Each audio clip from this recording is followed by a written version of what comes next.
Eric is there. What's the time? Yeah.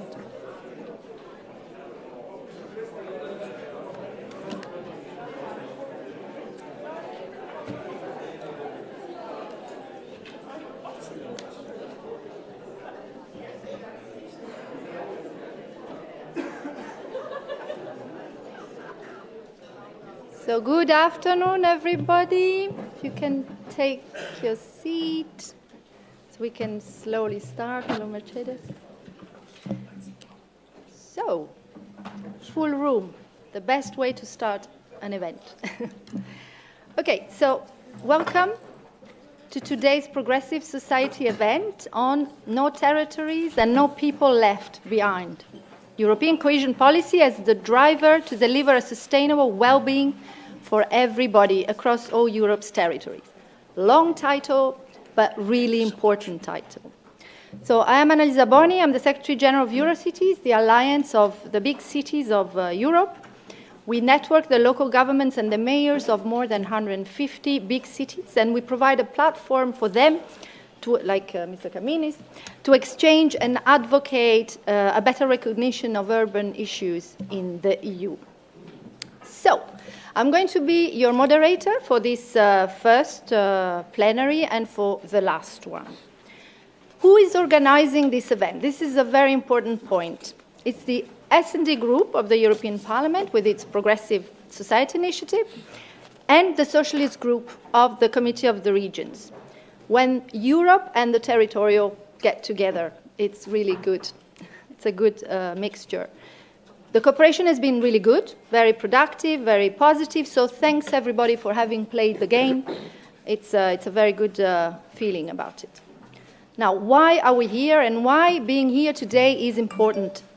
Let's put this. Well, it's important because it's a unique opportunity for all of us and all of you to contribute to a better Europe, a more sustainable Europe, a Europe that can matter to people because it speaks to them and it does reflect the needs that they have on the ground, a Europe that doesn't leave anybody behind. And all of this through the prism of cohesion policy. And if I can say that, cohesion policy is the last real EU policy based on the value of solidarity that we have in the EU.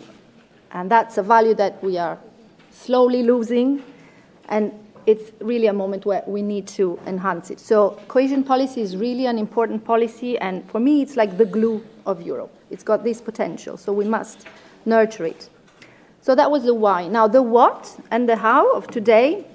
We'll have this plenary opening session with a few speeches with very important speakers, and it will be web streamed, by the way. 3 parallel workshops that we want as interactive as possible with representatives of NGOs, civil society, MEPs, trade unions, local authorities, local and regional authorities. So an active and dynamic exchange. And we hope that from those exchanges and reflections, we will have some questions that we've asked that we can then feed into the final plenary session with another set of very interesting panelists and to conclude the event. So this is the introduction. All right? Everybody on board? Great. So I suggest we start with the opening plenary. I'm really, really thrilled to be next to Professor Jeffrey Sachs from the US, Giorgio Kaminis, Mayor of Athens, member of the Committee of the Regions, member of Eurocities, Udo Bullmann, President of S&D in the European Parliament, and Ulrike Hiller, State Secretary of the City of Bremen, member of COR, that is replacing Katusha Marini, who couldn't make it in the end. So, Professor Sachs, you are the first. You're a professor that is really well known, Columbia University. You are a leader in sustainable development. You are the advisor of Gutierrez on SDGs. I could speak for hours about your profile, but okay, it's not the point. So thanks for being with us. And I would ask you, we would be very grateful if you could give us, let's say, your view on the US context in terms of the battle around sustainability and the SDGs, and how, for instance, some cities are in open contrast with maybe the government. If I can formulate it differently, maybe are cities managing to trump over Trump? Good. Thank you very much. I'm absolutely delighted to be with you and delighted to be with the Socialist and Democratic group and the PES group, and for the many leaders from the regions in Europe as well. I think it's extraordinarily important what you were discussing today, and extraordinarily important that you keep the leadership of sustainable development. We have the Sustainable Development Goals, SDGs, but I often say that actually it stands for Social Democratic Goals. So remember, with SDGs, they are social democratic values. The idea of a holistic approach to society that is prosperous, that is socially inclusive, and that is environmentally sustainable are ideas of social democracy, maybe in the small s, small d. I'm not picking one party, but I am picking an ethos. And that is a European ethos. And you are the leaders of that ethos. And the beauty of the Sustainable Development Goals, really the beauty of them, is the whole world has signed up to this idea. We're not achieving them. They don't know what it means. They're not simple. But the whole world signed up to the idea of combining economic development with social justice and environmental sustainability, and put that into 17 clear sustainable development goals. It's an incredible opportunity to help shape the world's trajectory. But I would also say it's urgent that we do so, because we are absolutely breaking apart right now globally with injustices, with inequalities of wealth, and, of course, with environmental catastrophes. So the SDGs are not only a wonderful idea, they are an absolutely necessary idea. They are also, importantly, a top-down and bottom-up complicated process in the following way. They're top-down in the sense we need the whole world doing this together, because we won't stop climate change unless the whole world is acting. We won't stop the incredible destruction of biodiversity unless the value chains globally are brought under control. On the other hand, people live in their cities, in their neighborhoods, in their local areas, and that's where the real action is done with the mayors and with the local leaders on the quality of life, on the safe local environment, on the finding the practical solutions for transport, for energy, and so on. I serve not only as advisor to the Secretary General, but also as advisor to my mayor, Bill de Blasio, in New York. I co-chair the New York City Advisory Committee on Sustainable Development. And the reason is we've got a lot of problem solving to do at the very local level. New York has all of the problems, naturally, of inequalities of wealth and income, of ensuring some inclusion, or a lot of inclusion, and of solving the problem of decarbonizing the energy system and protecting even biodiversity in New York. It actually exists. And it's important to protect for our water, for our air, for our health. And so this has to be both a top-down and a bottom-up agenda. In the United States, of course, I should add, as you have provoked me to, it's more bottom-up than top-down right now. We have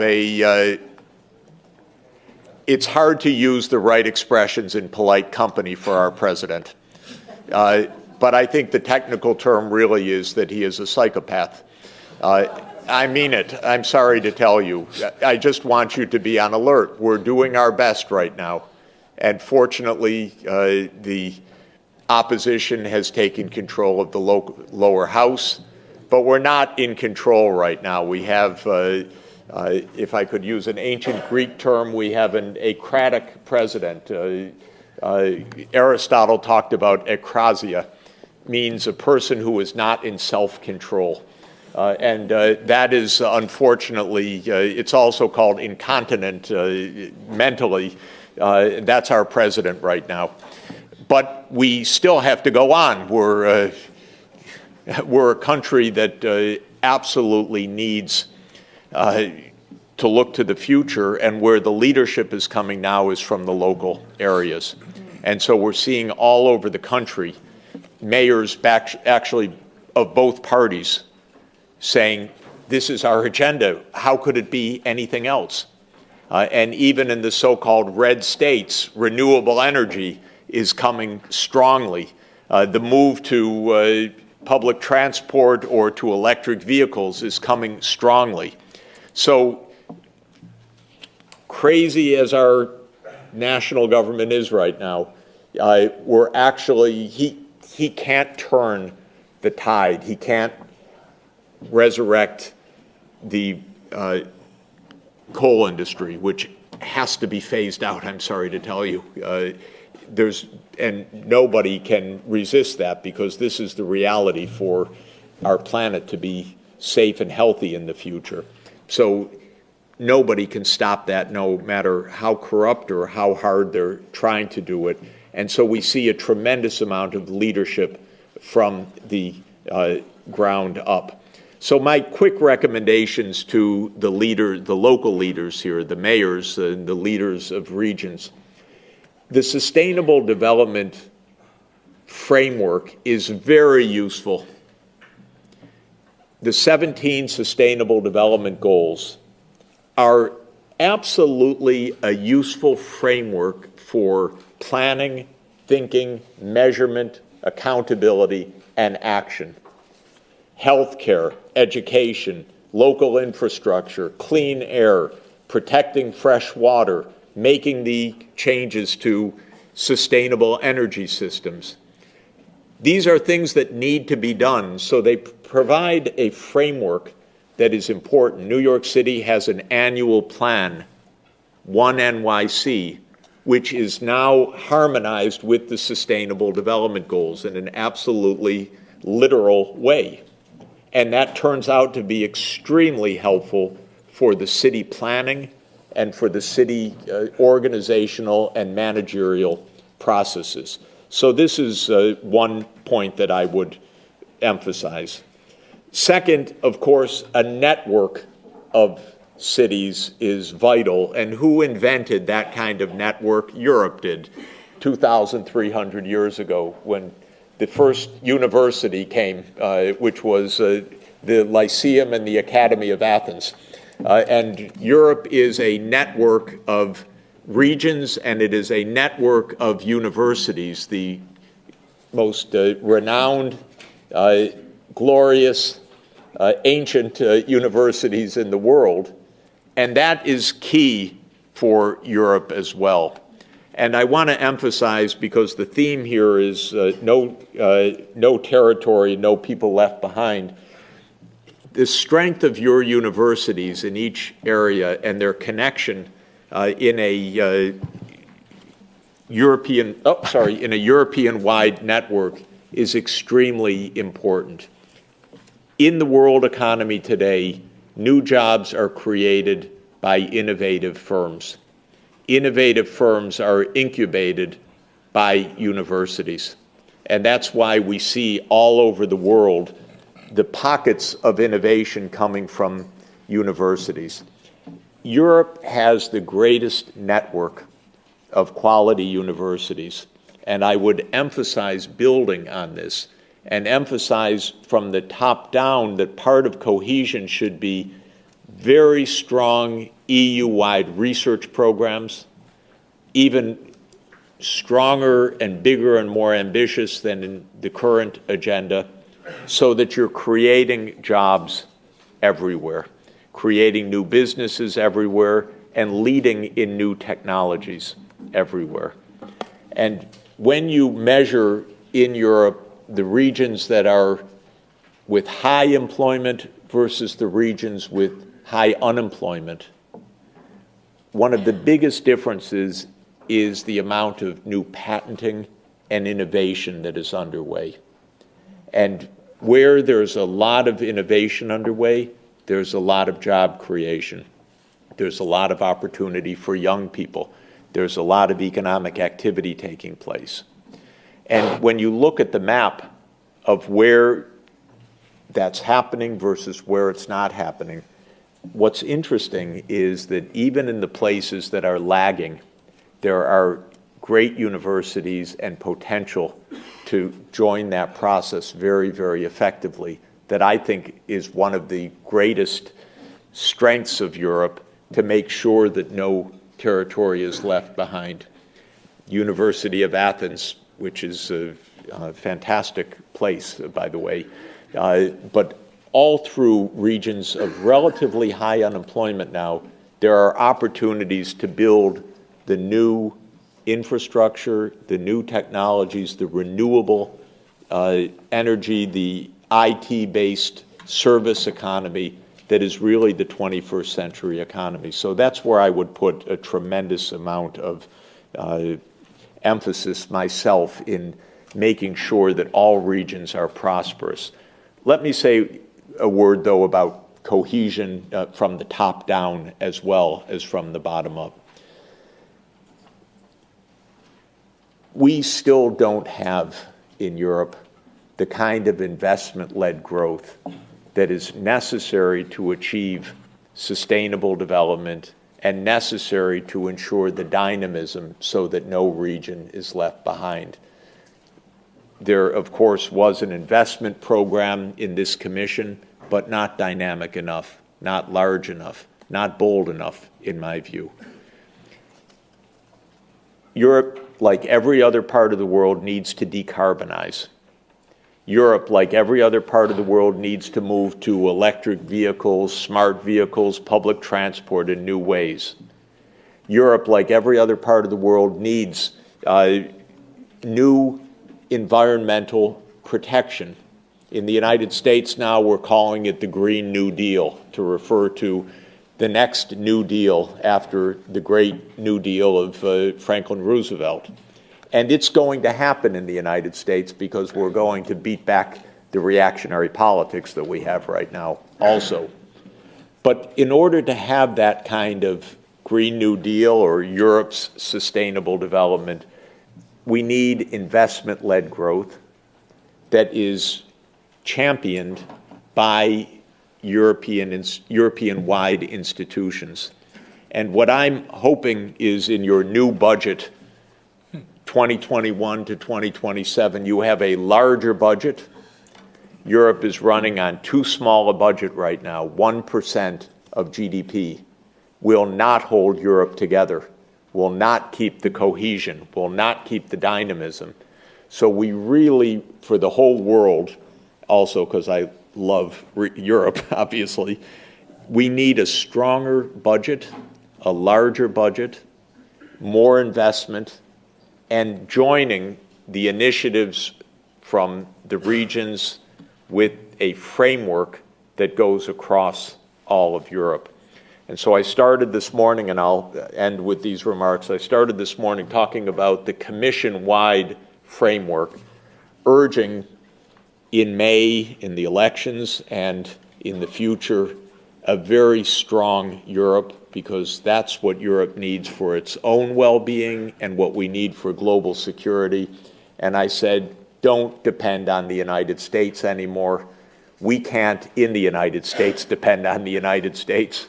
Certainly, Europe needs to find its own absolutely strong footing so that Europe can deal with China, so that Europe can deal with Russia, so that Europe can deal with the United States, for heaven's sake, so that Europe can deal with Africa.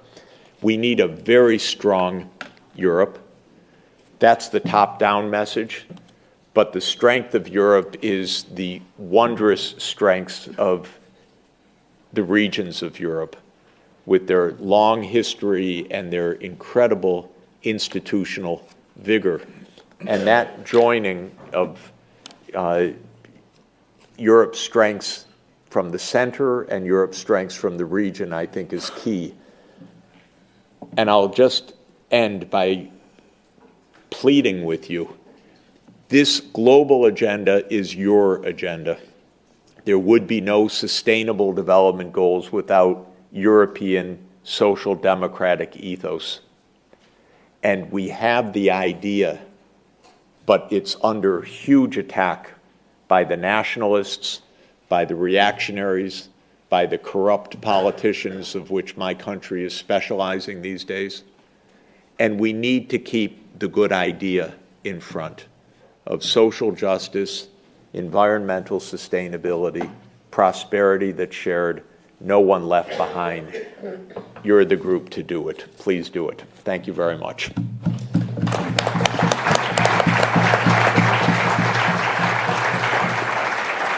And my profound apologies that I have to run to a meeting on foreign policy across the street, so I'm going to do that now, but all best wishes for your deliberations.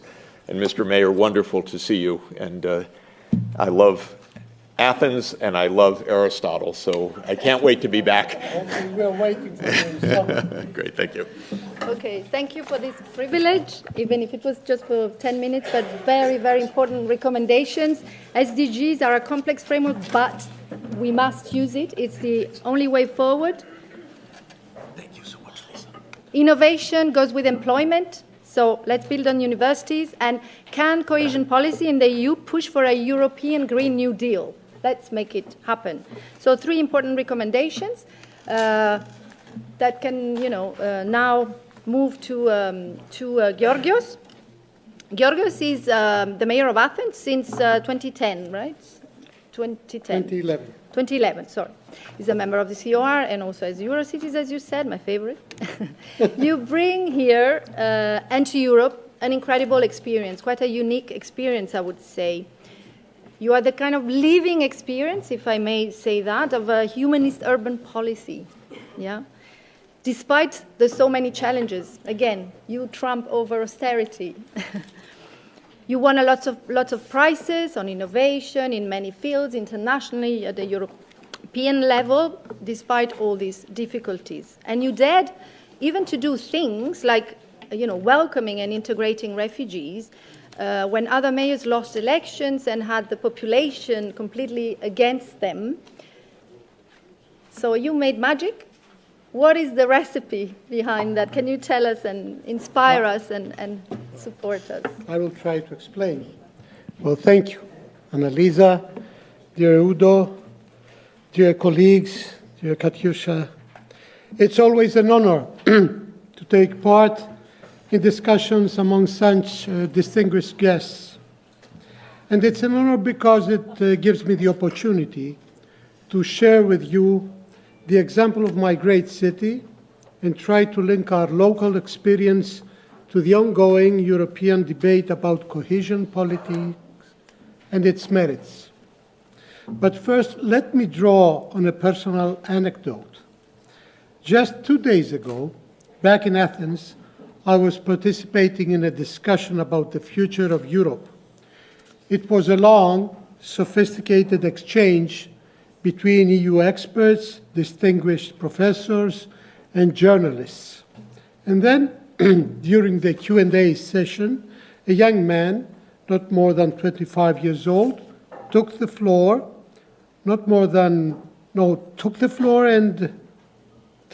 told us in an almost agonizing manner. He addressed all of us on the panel, saying, "Can you please tell me what Europe means for my generation and the generation coming after me? Is there anything that defines my identity as European? Because I don't feel that way." Now, it's easy to dismiss this as a show of youthful ungratefulness. After all, we all know that the young man's life would be very different without Europe. Erasmus, the Interrail, a world of opportunities to travel and study, and live in 28 countries around Europe. Above all, the incredible fortune of going through your life journey with peace and safety. Nevertheless, these achievements do not seem to be enough in order for our younger generation to feel European, and I dare to say rightly so. Because increasingly, this generation, the one we like to pride ourselves as the most educated in European history, faces a very insecure future, a future of weak growth, of insecure employment, if not outright unemployment, of diminishing prospects to finally buy something as basic as a house or, for that matter, anything more expensive than the latest iPhone, of a polluted planet and a change in climate that threatens our way of life, irrespective of the number of fallacies Donald Trump tweets on the matter. We just heard about it. Even more so, these young people are engulfed with the feeling that their voice does not matter. They feel that democratic institutions, as they are, do not do justice to their aspirations and concerns. I believe this reality is indeed creating a reaction to these young people related to Europe, but I'm afraid it's a Eurosceptic one. Can one blame them? What can Europe do to offer these young people the same opportunities as their parents? Can we make Europe relevant for them again? Can we forge their European identity via our successes and not only our failures? And let me start with what we tried to do in Athens since 2011. Of course, I won't go into great length about the problems of Athens at the beginning of my term. I think you can all imagine, or to some extent have heard before, the level of adversity we had to face in the midst of a financial crisis that saw the country's GDP fall by over 25% and our municipal budget slashed by almost 40%. And on top of this, the refugee crisis in 2015 that saw almost 1 million people go through Athens within the span of a few months. Faced with all this, we had no choice but to trust our citizens and seek unconventional partners. And we did trust them by putting in an honest effort to design the solutions to our problems together. It's because we decided to invest in creating, for example, the Athens Coordination Center for Migrants and Refugees, providing physical and virtual space for 92 different organizations involved in providing relief for refugees in Athens. That's because Athens now has proudly become the first municipality in my country to have a comprehensive integration strategy for migrants even before the central government. It's because we decided to organize an extensive public consultation with the whole neglected neighborhood in Athens that today we boast a model of social entrepreneurship center in the Kypseli municipal market. It's because we trusted citizen groups and NGOs with using school infrastructure after hours that 24 of our schools have now become lively community hubs through the Open Schools project, instead of remaining dark buildings where petty crime flourishes. This is our approach to dealing with the problems of our city. This is our very own social innovation that won the European Capital of Innovation Award just recently. We engage everyone, believe that solutions can be found everywhere, and leaving no stone unturned. And if you do this, you manage to leave no one behind. Why?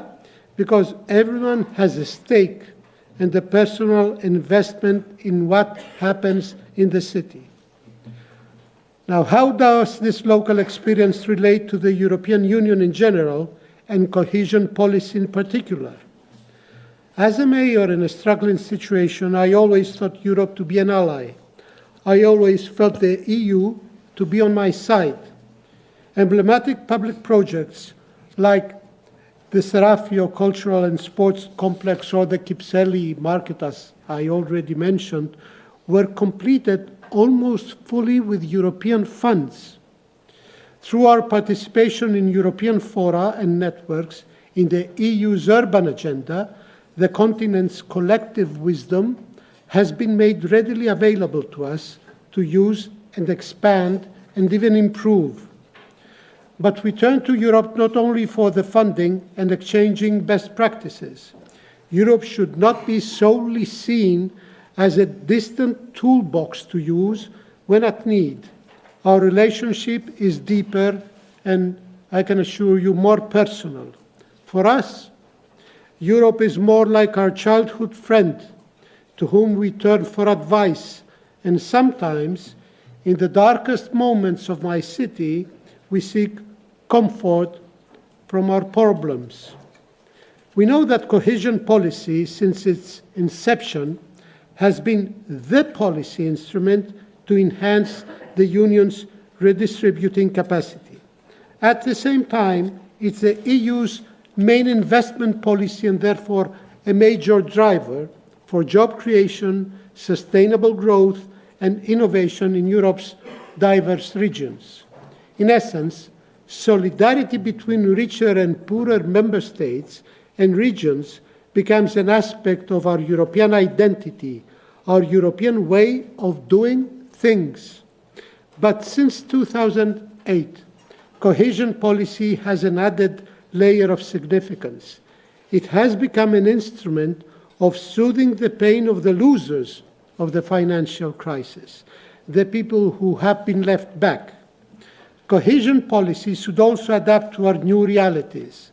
That's why I personally believe very much in the European socialist strategy to directly link our electoral manifesto to the Sustainable Development Goals of the United Nations.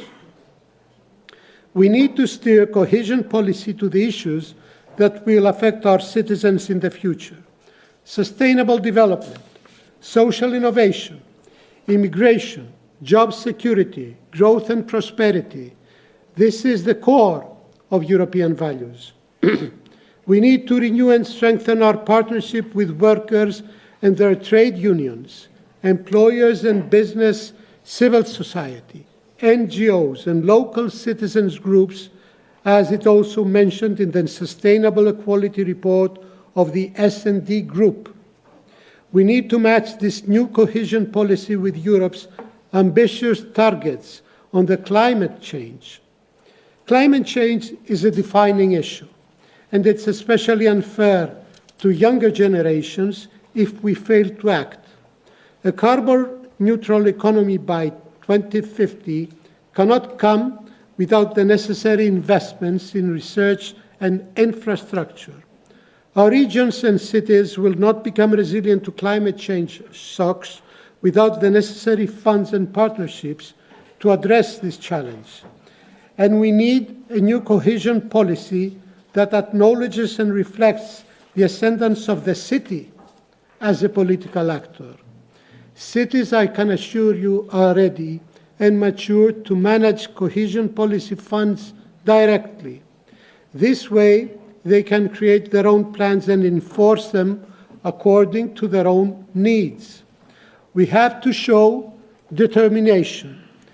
Just a few months ahead of the European elections of 2019, a robust, comprehensive vision to renew and modernize cohesion policy with an inbuilt, enhanced role for cities can be the better argument, the perfect argument, against the rampant forces of Euroscepticism, an antidote to the conium, the hemlock of populism. I think Socrates would be revealed. Dear colleagues, dear guests, we are indeed at a critical juncture of the history of the European Union. We have the opportunity in the coming years to safeguard our achievements and embark on a new era of prosperity and an even closer union. I personally still deeply believe in these words, and it's our political family that needs to be at the forefront of this Europe-wide effort. This is our agenda. It is our agenda. Mr. Sachs just told it. In order to do this, we need a new policy which embraces the young, educated generations, the people in need, the visionaries that want to build the business and organizations of the future. A policy where economic development, social justice, and robust environmental protection go in hand. A policy that empowers the entities most capable at dealing with a challenge.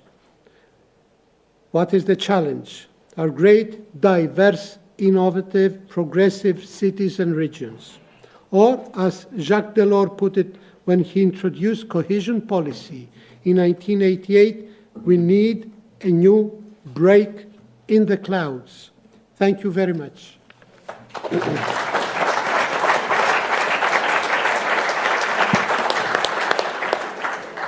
What to add after that inspiring speech? I mean, trust is one of the ingredients you are mentioning, yeah?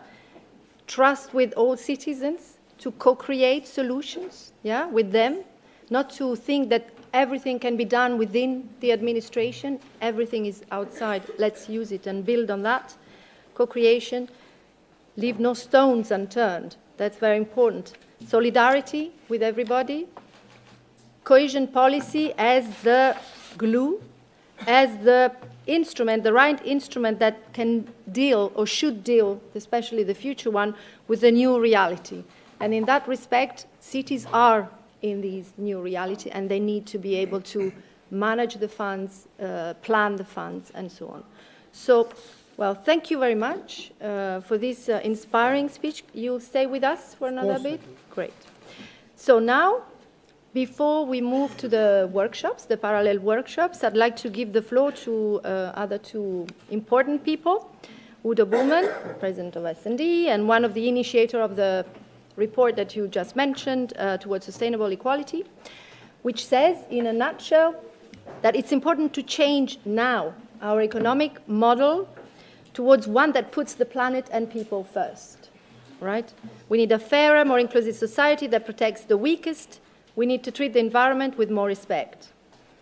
Environmental policy and social justice are the same, coin, two aspects of the same coin. So there is a clear sense of urgency. A lot has been said by Professor Sachs, but tell us all about it. Thanks, Lisa, for your nice words, and welcome everybody to this interesting, huge meeting here in the European Parliament. We are honored to co-host that together with our friends of the Socialist Group from the Committee of the Regions. Before we start, let me thank all helping hands that have prepared so excellently this conference. And let me also thank Jeffrey, who had to leave already, as well as Georgios for the inspiring contributions already. On Jeffrey, we did a renovation of our political program during the last 2 years. Lisa already mentioned it. Sustainable development goals, or as Jeffrey put it, social democratic development goals, are our signpost, because we think we need this transformational, radical change to be fit for the future in the European countries, but also all over the globe. And Jeffrey was always with us when we had our first discussions, when we tried to start off with the main changes, and was always a partner for critical dialogue. The most important message Jeffrey was bringing from the US to us is to say, well, you Europeans, basically, you got everything what it needs for this change. But why are you hesitating? Why don't you get your act together? And why don't you start to be more bold, to be more courageous, and leading the progressive camp in this world by giving the best possible example. This was the inspiration for our group to start. Many of leading actors are here, vice presidents, coordinators, specialists, national delegation leaders who invested themselves in this process of change. And thanks God we are here now with this sustainable transformation strategy and with this concept of sustainable equality. When I went to Georgios in Athens in the last summer, I immediately realized what he means when he was saying recently in the last minutes, there is something magic about the capacity of local government, of the capacity of municipalities, of the capacity of regions.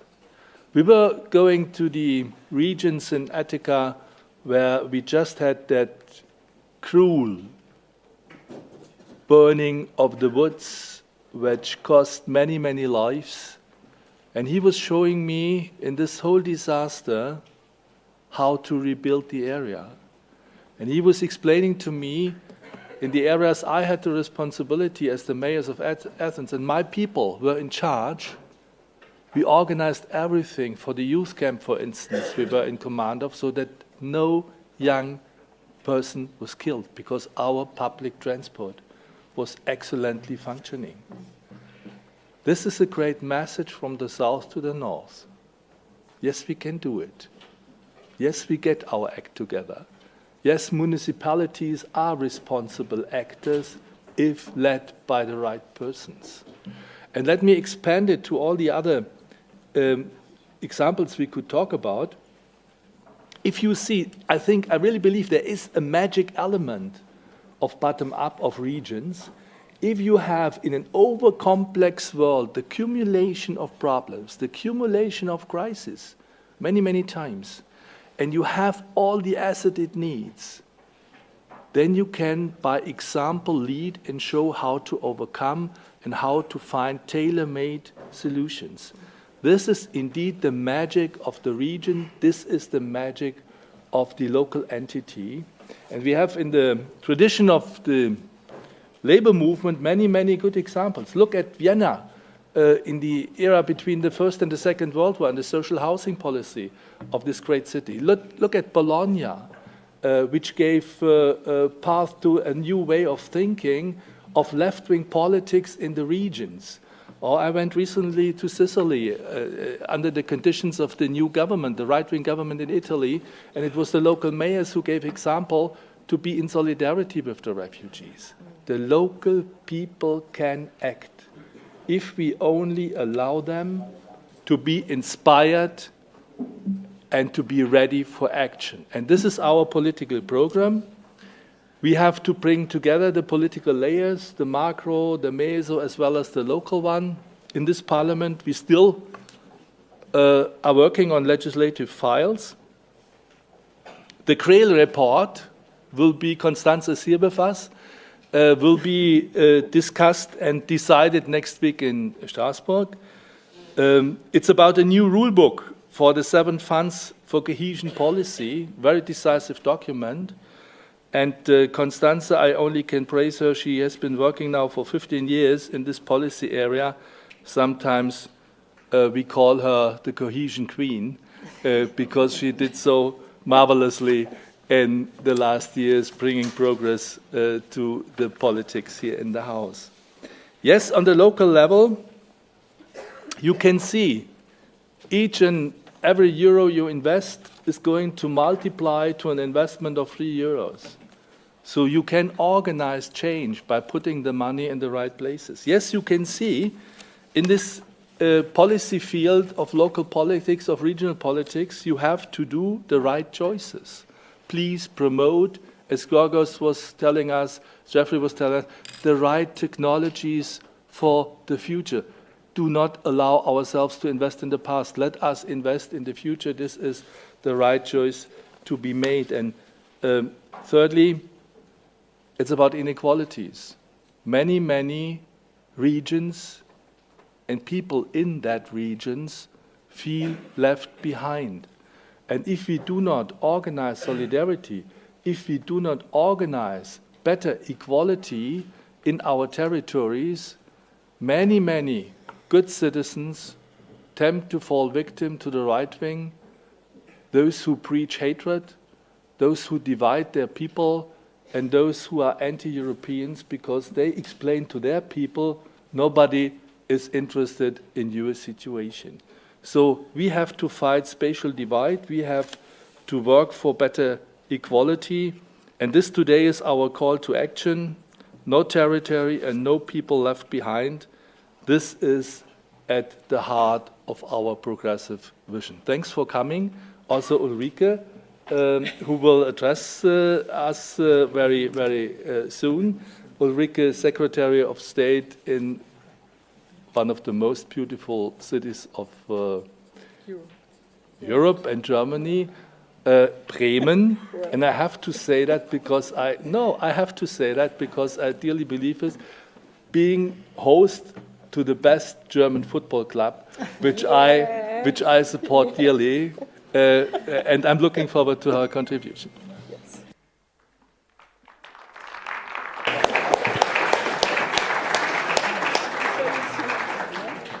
Thank you, Udo. You've introduced Ulrich directly. So, State Secretary of City of Bremen and member of the Committee of the Regions. She will tell us why it is key that the progressive family mobilizes itself on the territorial dimension if we really want to go towards sustainable equality in Europe. You will tell us about the next steps that the PS group in the COR and the S&D group in the Parliament are preparing to continue this process, and we want to hear about the appeal and the conference and in Bremen and everything like that. Thank you very much. Ja, herzlichen Dank. Ich werde jetzt Well, thank you very much. I'll be speaking German.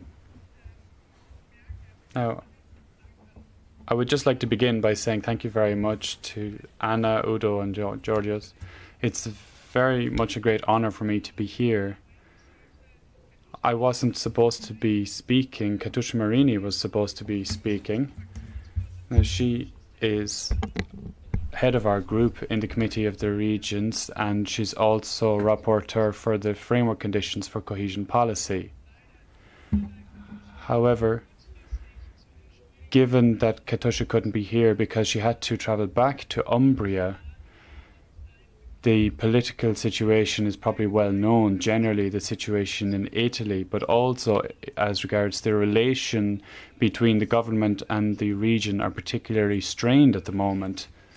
And so this is why I have the opportunity, the honor to be present before you today.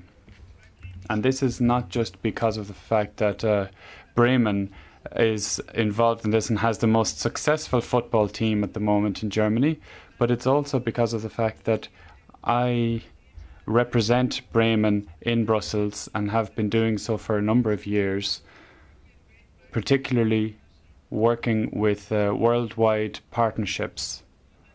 Now, we began very early on how we could protect our efforts and making sure that we could, the SDG 17, it would be extremely important that we can all get involved to ensure that this goal can be implemented by 2030. So this is something that our State Department has been working on. There's been a great deal of interest in this, and we had a second conference in Bremen, or we're looking forward to our second conference in Bremen and wondering what we can learn from one another. Now, unfortunately, my colleague can't be present because I'm sure we would have learned a lot. Now, another point I wanted to say is that, well, we wanted to look at the social dimension to sustainability goals and how this can be implemented in the field. This is one of the focuses of our efforts in the S&Ds in Germany. And this is something that we work on together. And I'm very pleased that not just here, but also on the 5th of April, we will have the opportunity to discuss this in Bremen and see how we can concretely implement this, and we will have an in-depth discussion. So please remember that date. And I would be very pleased if you could all come to Bremen so that we could discuss this important topic further. But, well, let's not kid ourselves. The SDGs are difficult to discuss and to publicize. And if you don't get further publication, it's hard to get commitment. So that's why I have a little brochure to publicize the 17 SDGs in an easy, understandable language. So this is the first prerequisite, to make things something that you can talk about them so that people can follow. And we see that these brochures have been effective. This is our 3rd edition. Anyone who's interested can, of course, have it. It's in German, but we can order them for people if necessary. And we can see that there really is a need to ensure we can talk about these things to get commitment. Now, we're trying to promote the SDGs and say that they're not abstract. We want to promote the fact that 65% of the SDGs will be implemented at a local level. And this is why by 2030 the results will depend on our efforts. And we all are involved. And for example, you have our little postcard here about putting butter on our fish. This is a saying in Germany, in North Germany, in fact. And so we see that local and regional authorities have a major role to play in the European Union, and this is our focus.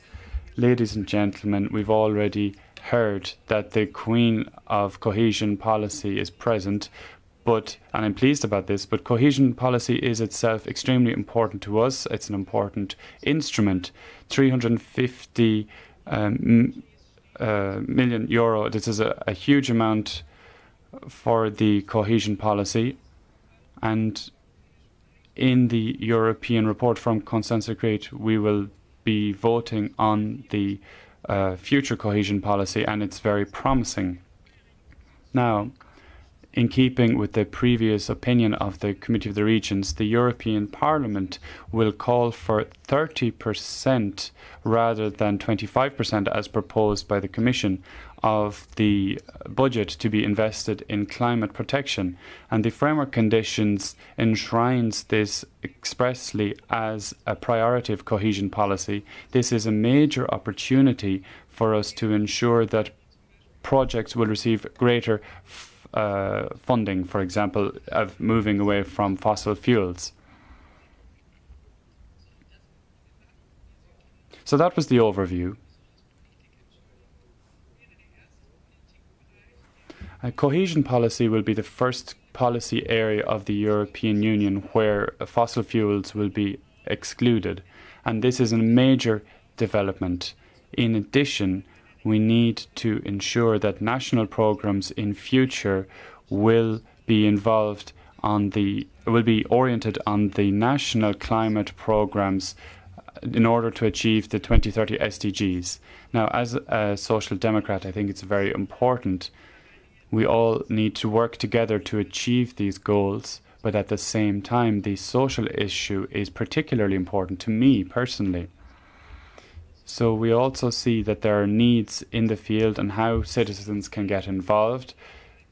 We can see that we need to combat certain inequalities in the countries, but also throughout the European Union. And this is one of the major goals in the SDGs.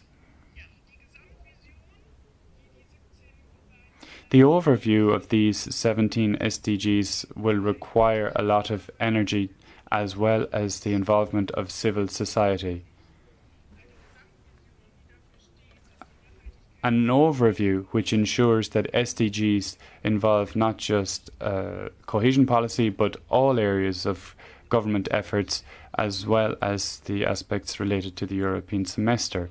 this overview is important for us at a local and regional level for our representatives in the European institutions at short, medium and long term.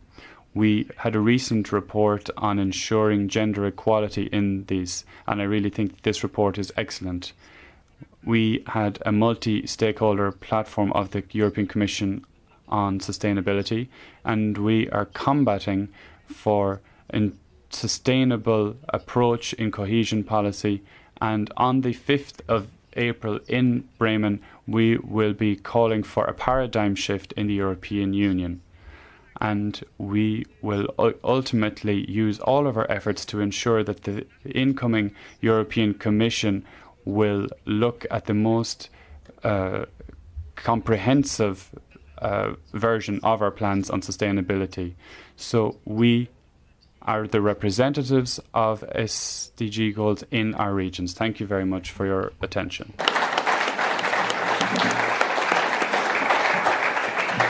Thank you very much, Ulrike. So SDGs are not abstract, and they will be implemented at the local level. Yes.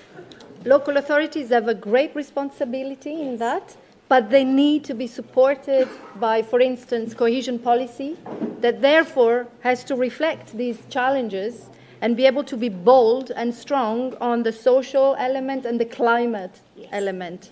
Planet first, people first. And so come to Bremen on the 5th of April to work it out and generate more energy around that. Okay. Thank you very much. A big round of applause for the 3 and 4 panelists. Now, a very quick information on the workshops, because we split now in 3 parallel workshops. So the first one, implementing just transition at local level, will be on the first floor. Follow Xavier. Here he is there. All right. There will be no translation there, huh? Only English. Workshop 2, follow Mathieu. It will be on the 5th floor, and the rest stay in the room. Thank you, and see you at 5:15.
Microphone for the speaker would be excellent if the interpreters are to be able to do their work.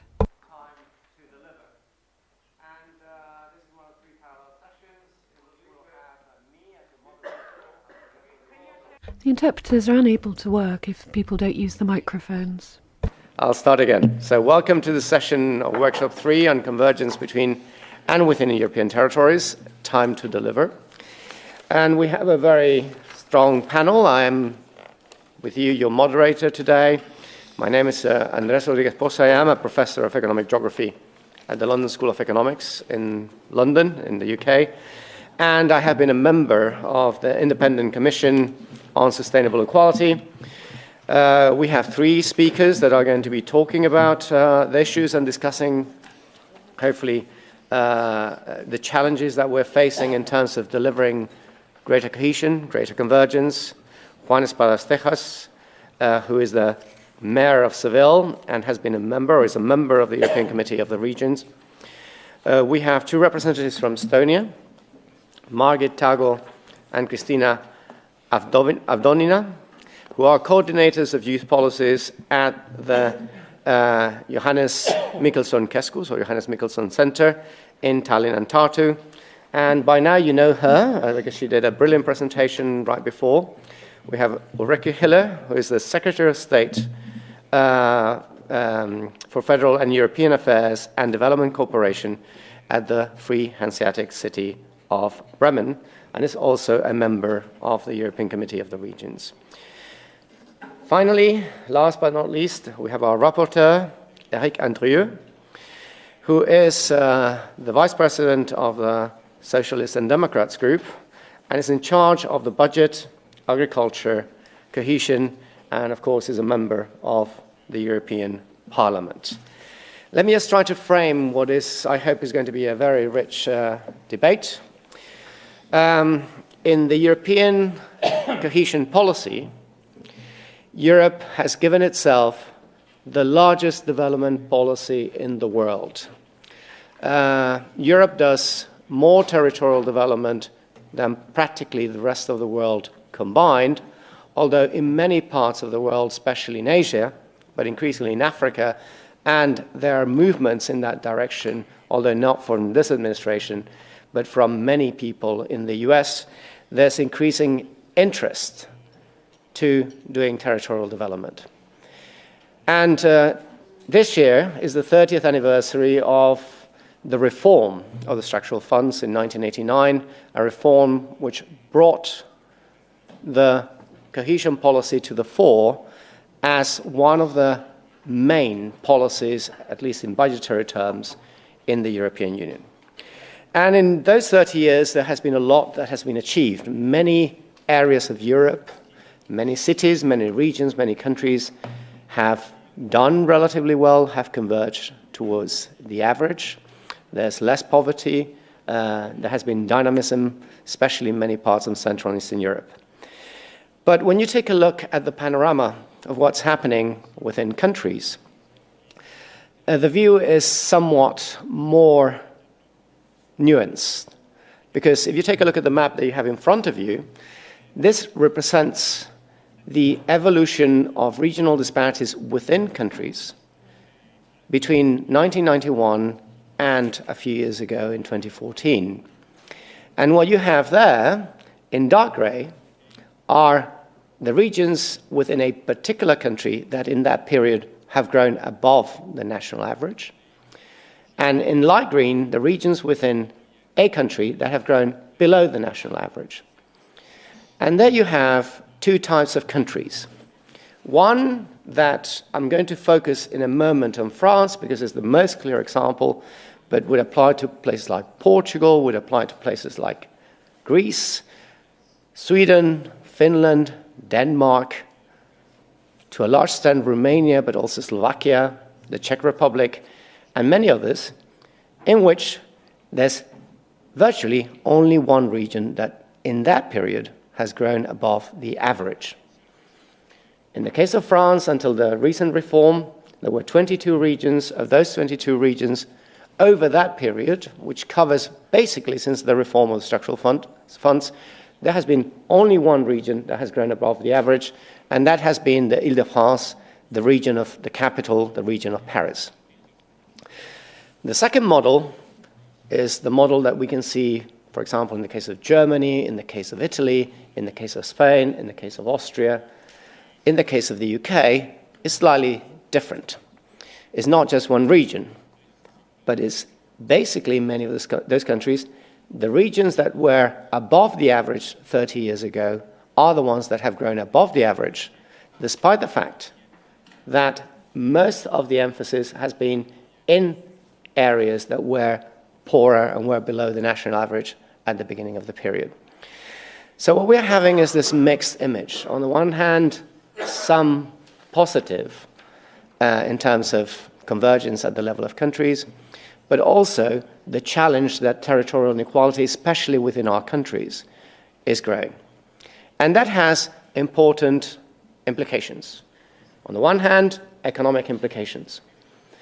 If economic activity becomes increasingly concentrated in a few poles, what we are leaving is a lot of places behind. We are given the impression that there are many places in Europe that don't matter, that have no future, then the future lies elsewhere, whether in cities like Paris or cities like Munich or Frankfurt or the north of Italy, or for that sake, Madrid, Catalonia and the Basque Country, or Lisbon or Bratislava or Mazowieckie region in Poland, and that there's no potential in many other parts of Europe. That creates a problem because we are only tapping a part of the whole economic potential of the European Union, because there's significant economic potential in many of those regions that have not performed particularly well relative to other regions in the European Union over this period. The second challenge is the social challenge. And the social challenge is, if we're leaving regions behind, we are leaving people behind. And we're leaving large numbers of people that cannot or do not want to move. The good thing in Europe is that we have freedom of movement, but freedom of movement shouldn't go in one direction, and there are a lot of people that have a strong identity, want to remain in their places, and feel that they can lead better lives in their places. But if these places are left to fend for themselves, without support, without stimulus to try to make them mobilize their local potential, what we're having is also a large social problem. And if we go to the third challenge, that is the political challenge. When you are left behind, when you're doing worse than some areas of your country for a very long time, when you feel abandoned, you feel disenfranchised. And then you turn to what the Americans will call snake oil sellers. The idea that you can grow hair by simple solutions, and that is never going to work. But that is a real threat. What you have now is the map, the first map of Euroscepticism, looking at the electoral results of the last national elections in Europe. And this is for strong Euroscepticism, which at the moment, on average in Europe, is at levels of 13%. But I would just take a look at the countries that still are relatively spared, although I am, after all, from Spain, and the situation might change rapidly, unfortunately, but there is room for maneuver still.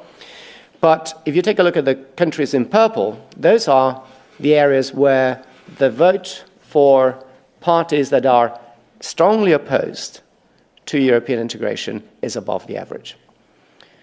And I want you to take a look at the UK.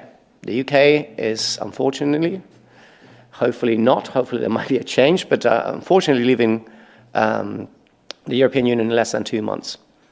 But the vote for strong Eurosceptic parties in the UK is a fraction of what we see in a country like, for example, France, what we see in the north of Italy, what we see in Austria, what we see, for example, in Denmark or Sweden. So the risk that there's discontent, the risk that this feeling of being abandoned, this repeated belief that they no longer matter, might turn into what I would say would be a political catastrophe. If we move to the other one and we put the map in which we include the slightly moderate anti-integration parties, the panorama is even worse. In 4 countries in the European Union, Greece, Hungary, Italy, and the UK, the votes for parties that are opposed, albeit in a moderate way, for European integration exceeds 50%. And the average for the whole of the European Union is at 27, close to 27%.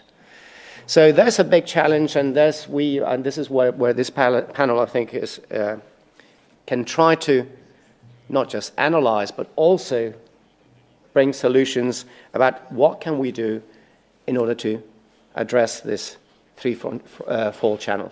What are the challenges for the European semester, the European cohesion policy, but not just for those instruments of the European Union, for the European Union itself, for every single country, for the socialist family and all mainstream parties, and for us as individuals. What can we do in order to address these challenges that, if we continue like that, are putting in jeopardy not just the very existence of the European Union, but the very existence of a model that, with all its problems, has brought us peace, prosperity, welfare, and well-being for the longest period that Europe has ever experienced. So without further ado, what I'm going to do is I'm going to give the word to Juan Espadas, the mayor of Seville, and if you can reflect on the situation in your city, but also in all these issues that have been raised in terms of cohesion and convergence in Europe. Thank you. Muchas gracias. Thank you very much. I think that it's very relevant that just a few months before the European elections and municipal elections in my country too, we're talking about European cohesion as a fundamental component of reinforcing the European project per se, because it's an opportunity to reinforce a tool that is extremely useful for Spain. The cohesion funds were useful. European financing was useful for the economic development of our country. And to look at that from the perspective of being a crucial component in terms of recovering and improving the credibility and trust of citizens in Europe. And it seems highly relevant to me. I do agree with what was said by the moderator of this panel, in that social discontent at the moment is clearly behind populism. And the map that we saw earlier, the map with light green and darker green areas, could be seen as a map of the social discontent that exists that could lead to the rise of populism and disaffection with Europe. On that map, we could see regions that had grown more than the average in Europe, and other regions, the majority, that are still below the average in Europe. If I may, as mayor of a city, I'd like to say that within that map and these clearer, lighter green areas, less than the average, therefore, where you have significant social inequality, we have to concentrate on specific cities where you do have more inequality, in areas of towns and cities that could become the nucleus of social discontent and of populism, which is what we have seen in elections in many European countries and many regions. And recently in Andalusia, we had elections in December, and there it was clear that we're no longer an exception in Europe when it comes to the advance of the extreme right. And this political movement now has a presence in our regional parliament too. So the trend is always the same. Social discontent, frustration, a lack of hope that the situation will get better means that citizens almost always end up rejecting what was the dream of Europe and an improvement in their quality of life, their futures. They no longer believe. As was said in the earlier panel discussion, we therefore have to ensure that our urban projects, citizen projects, are based on the fact that our main priority is to ensure that none of these city areas are left behind. And GDP and structural problems are worse there, and nobody must be left behind in the economic and developmental models that we have for our cities. This has to be our first priority in political terms, not just in social terms and economic terms, in political terms. Leaving vulnerable areas behind, leaving areas of cities behind where they have high levels of unemployment, lower levels of education, where they have problems with immigration and integration. All of that will only lead to more political problems in future years. So it's not just a question of having more or less European funding for projects to increase social cohesion across Europe. Clearly, we mustn't ever reduce the budgets going to social cohesion. That's quite clear. But I think we need to go beyond that.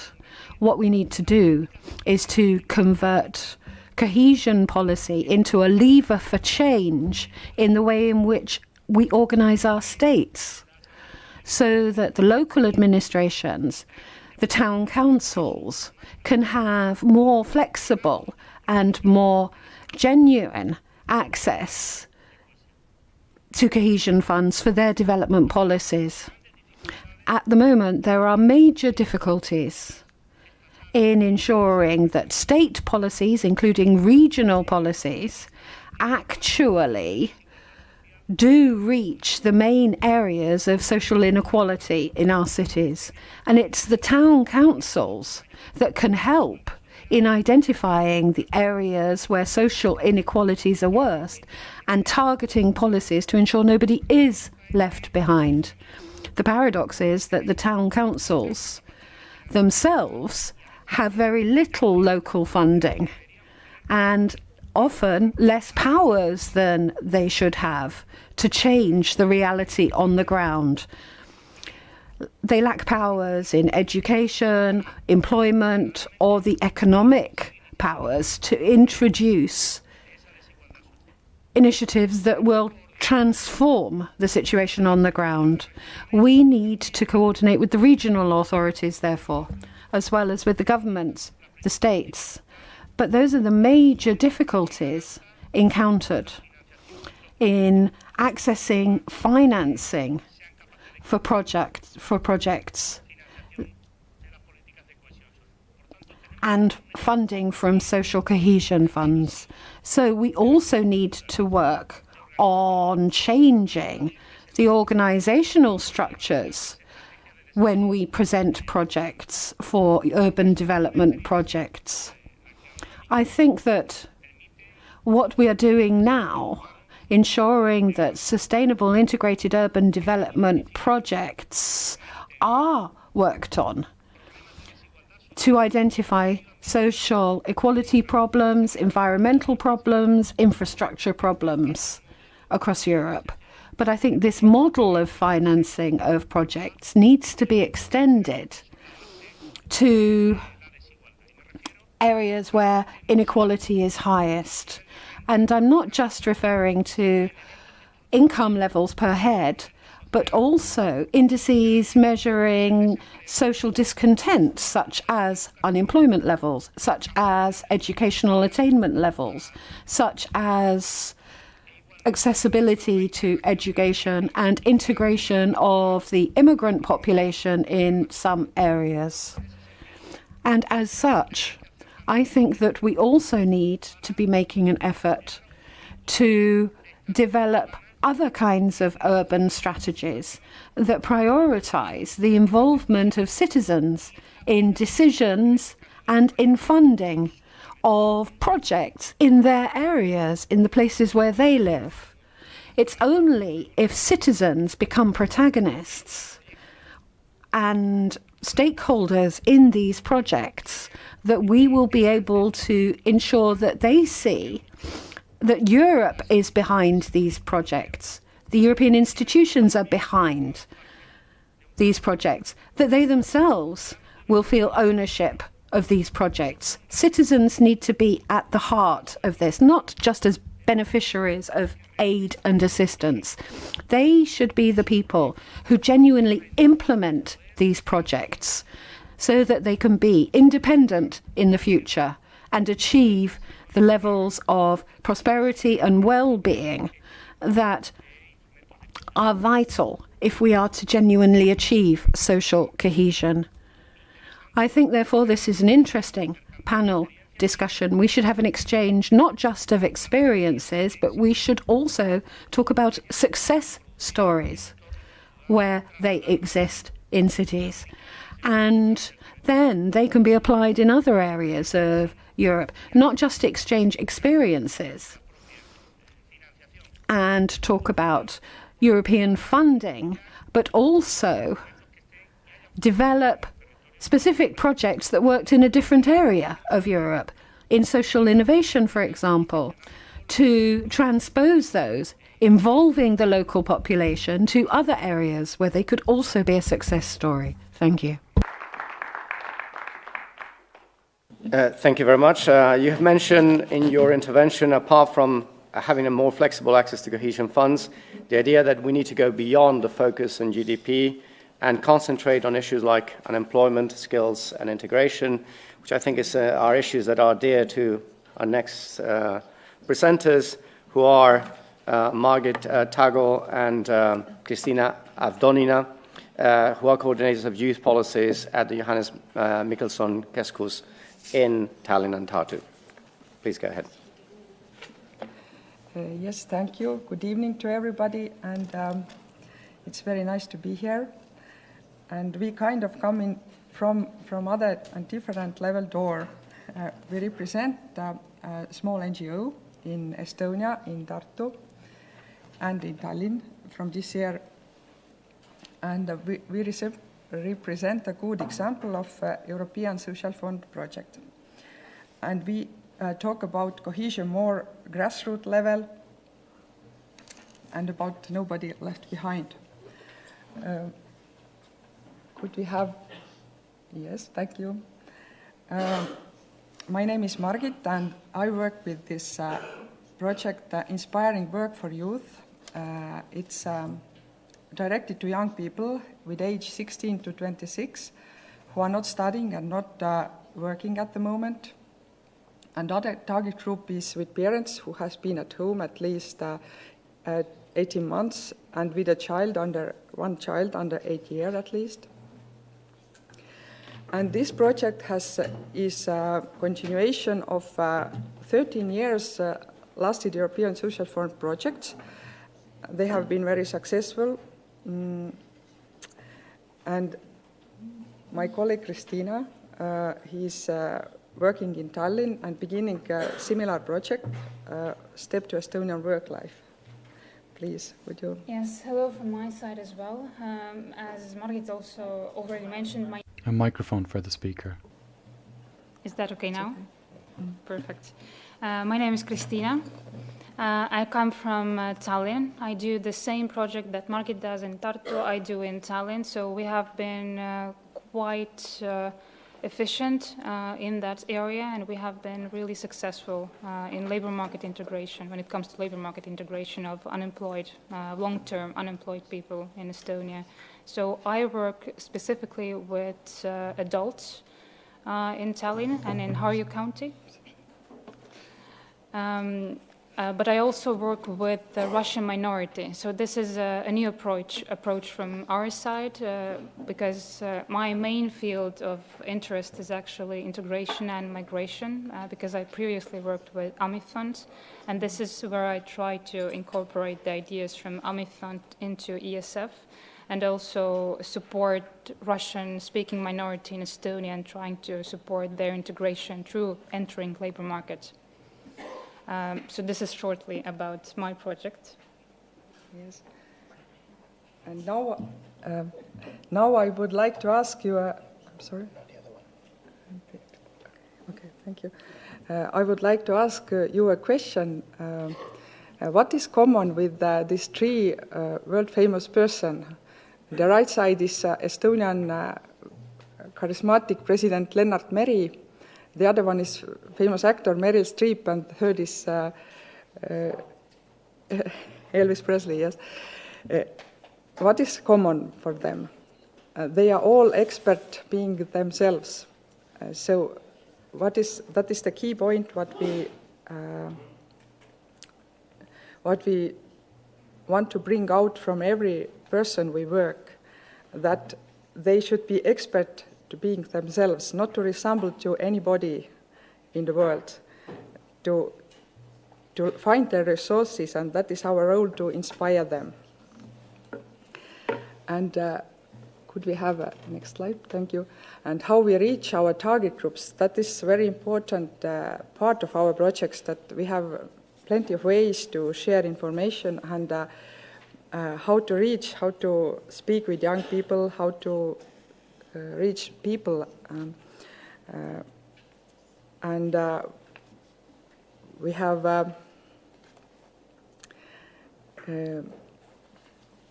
could you put zoom in this small slide? Next one. No, I'm sorry. Previous.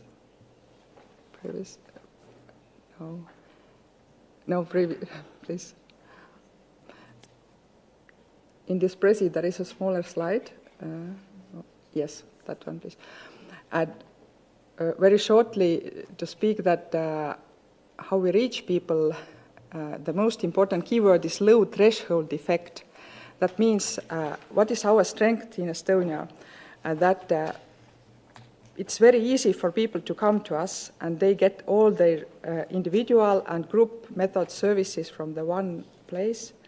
And there is a lot of support of each other, and they have opportunity to choose versus obligation to appear. And adaptation period is also very important in our projects. And very shortly, there are a couple of methods. Group methods, we work with group synergy, advantages from others, other viewpoints, and the individual methods include support persons, mentoring, career counseling, psychological counseling, addiction and debt counseling, and the practice. We also we have a lot of partners among employers, entrepreneurs who is help us to help our people. Yes. And that would be the last slide in this presentation, that we have an important methodology.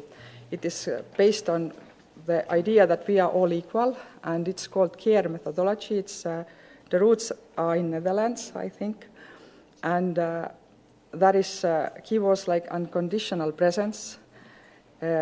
We speak with people with their vocabulary. We don't, and we have accepting atmosphere in our trainings and in our individual methods. Yes. Okay. That's basically it about our projects.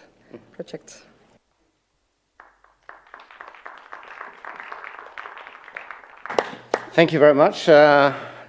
One of the big challenges that we've seen in Europe is how to cope with industrial restructuring. And there are very few places in Europe that have done it in as good a way as many German cities, and especially the land of Bremen. And we're lucky here to have Ulrike Hiller, who has been involved in this transformation, but also who is not just in charge of this transformation, but also in trying to make any sort of new development in cities that had a strong, especially Bremerhaven as a port, make it as sustainable in an economic, social, and environmental way. So if you can tell us a bit more about that and about how do you achieve that? Yeah. Thank you very much. Thank you for inviting me to be here. I found the report from Talent to be very interesting. We've done a great deal of work in Bremen on the same topics, and it's really interesting to know about the practical work that's being done. We've had an exchange about what is actually happening and how do we access people in the field. How can we improve their lives in a concrete manner through an exchange, for example, in Brussels or in Vienna, of what we're doing implementing politically. Now, in Bremen, I'm involved in Europe and development policy, but nonetheless, I'm also, as a social democrat, I find it very important to know how can we achieve a better life for people. Because when you look at Germany, people often think, well, everything's wonderful. It's a rich country. Why do they need support? But it's also true that in rich regions, there is a divide. And we must bear that in mind. We always have to look very closely to see if the wealth achieved globally or the wealth in regions, if this is shared out equally in cities and towns, and often this isn't the case. In Bremen, our experience has been, in our area of 2 or 3 cities in fact, we have seen that we have the highest level of millionaires in this area, but at the same time we have very high level of poverty, and that is a problem. So we do have a good economy, and we can see that a lot is being done, but at the same time there's very high level of unemployment in Bremen. I think the problem will get worse through digitization, but we really need to see how we can work in creating jobs and ensuring that the jobs are technically adapted.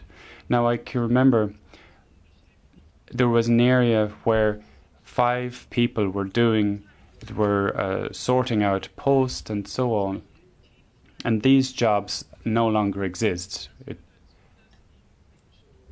And so for these people who have no job, they have low then self-esteem because they're not involved in the economy.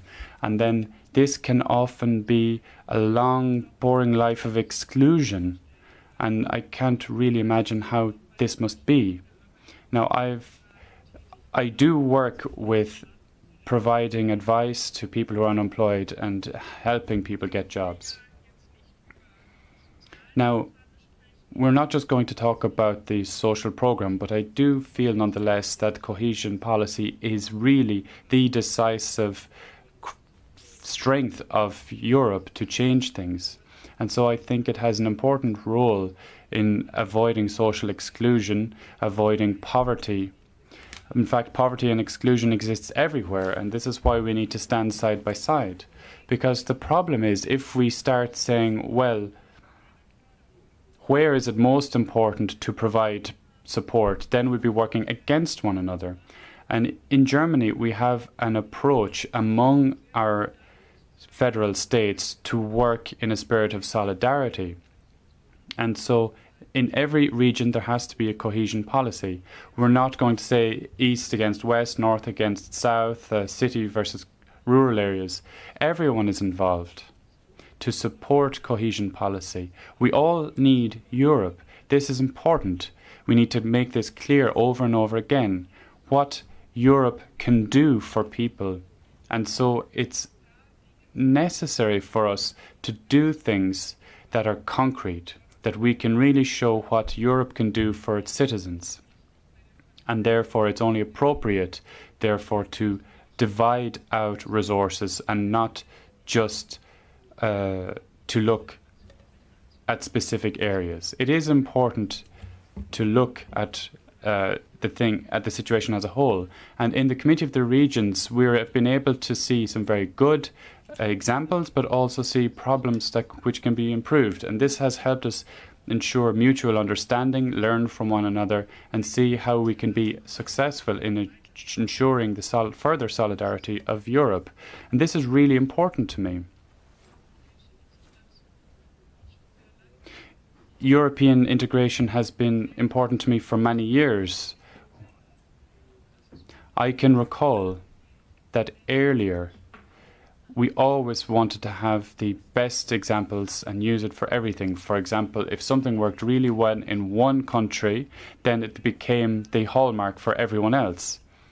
But recently we are talking about a different situation. We're talking about having minimum standards, whether it be in women's rights, employment rights. We're not just talking about focusing on the best, we're also ensuring having minimum standards. And I think this is what we need to focus on, a good goal. This is what it should be. We need to inform citizens that this is our hope, that if we have a good life, that we also need to ensure that other people can have good lives. And this is why I became a politician, because I could understand that not everyone would necessarily have a good life, and I wanted to improve people's lives. Now, this may seem rather like a dream, but well, this is what I work towards. And so when we talk about cohesion policy, I can really say that we have a lot of tools at our disposal, and these tools allow us to know what's happening in the field. And so these programs can be very effective in the field. We need to find solutions through cohesion policy, but also beyond cohesion policy. And one final concern is that in the current discussions which we're talking about dealing with Brexit, where there could be implications on the budget, what impact will this have on the funding and the structural funds? This will have an impact for all regions if we don't have the possibility to have funds for the projects and they cannot be supported. One final point which is of great importance to me, and this is residential building. This is an important point when you're talking about inequality. For example, this is something we discuss in Bremen. We have a law on residential housing. We know that housing is important. It's a basic need for people. And if there isn't enough housing, then the family situation for people is also difficult. You can't be effective in schools or at work. So that's why social housing is a high priority for me. And in fact, just yesterday, I was reporting on Erasmus. I also feel that Erasmus should have increased capacity to provide opportunities for people. And I really see that in the budget, as currently planned, beyond the European elections, we need to ensure that cohesion policy, but also training programs such as Erasmus should be implemented in such a way to ensure that more people who are interested in Europe will be able to receive support to have a good life on this wonderful continent. Thank you. Thank you very much. Finally, we have our rapporteur, Eric, yes, who has been monitoring for quite some time all the many policies in the European Union, but including the cohesion policy. And on top of what you're going to say about rapporteur, if you can elaborate about how can we, there have been a lot of issues that have been raised here. How can we reconcile those issues, and what type of European cohesion policy will help address issues like, for example, dignity, exclusion, participation, reduction of unemployment, giving more voice to those that live in areas that have had so far a limited voice? Oui, merci. Thank you. Well, a rapporteur reports. We have the luxury of having you. You can report, but then you can also, we're very, very interested in having your views as well. Bien sûr. Yes, of course. Well, what I suggest is, apart from reporting, of course, one is supposed to take a step back and be analytical. So I'd like to express my thanks to you, moderator, for having raised the three main challenges, social, political, and territorial, that we're facing. And these three challenges are very intricately linked. And it's clear from what our speakers have said that we are facing these major challenges, and particularly at territorial level. And the other important point is ensuring that our policies concentrate on regional issues, and that we have both bottom-up and top-down policies, and that people feel involved in those. And that really is where the debate lies. Public policy at European level needs to be supple and flexible to shore up Europe and its values and differences. Since the beginning of the European Union, United in Diversity has been its slogan, and I think we've seen that that's the case from what you have said, all of you. It's very important, and I think that Costanza is going to be presenting a report on this next week. We're always under time constraints developing programs, but we really need to be extremely specific about how flexible we can be. In Commission, Parliament and Council, we tend to see things in a vacuum. So we have very separate areas, but you're suggesting a horizontal joined-up approach and seeing territorial issues as a major priority, shored up by specific projects. So we need common objectives defined by NGOs, by local authorities, and then passed up. But I think in the institutions, there is a trend, because we haven't maybe understood that joined up policies are vital. And so we tend to concentrate on programming, and we don't actually allow a bottom-up approach involving local stakeholders. So what was said was very interesting. I have to say, I'm not very good at taking notes. It's difficult when so much is being said. But on Seville, you mentioned the question of indicators, and that is interesting. GDP indicators tend to be used primarily, and maybe in our political family we should be opening up the indicators box, not just looking at GNP. I have been rapporteur on WTO and the CAP, and concentrating on agriculture, and there too there's a similar problem. But if you look at the latest macroeconomic analyses, you can see that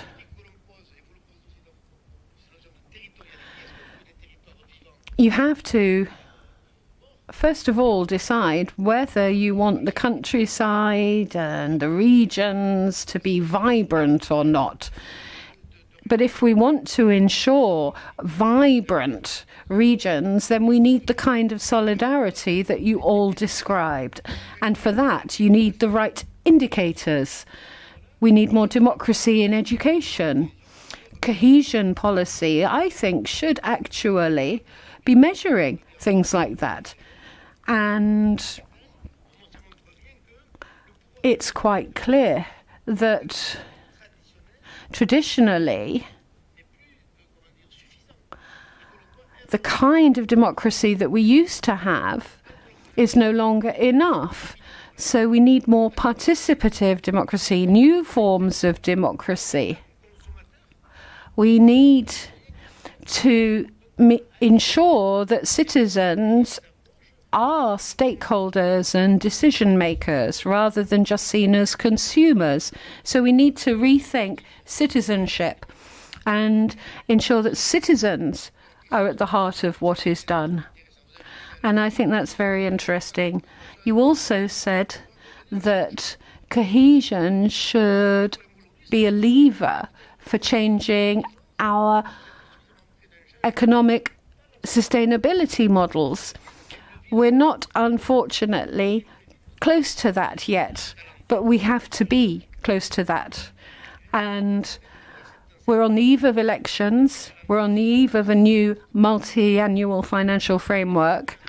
And as such, it's an excellent point in time, I think, for us to be raising questions such as this.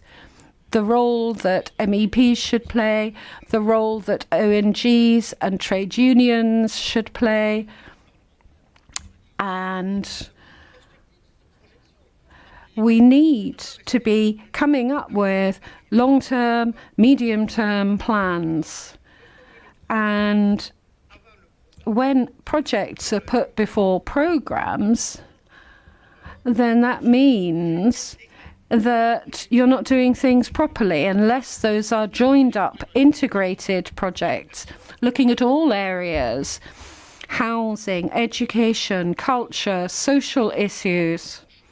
And that really is the whole point of politics, ensuring that people can live together.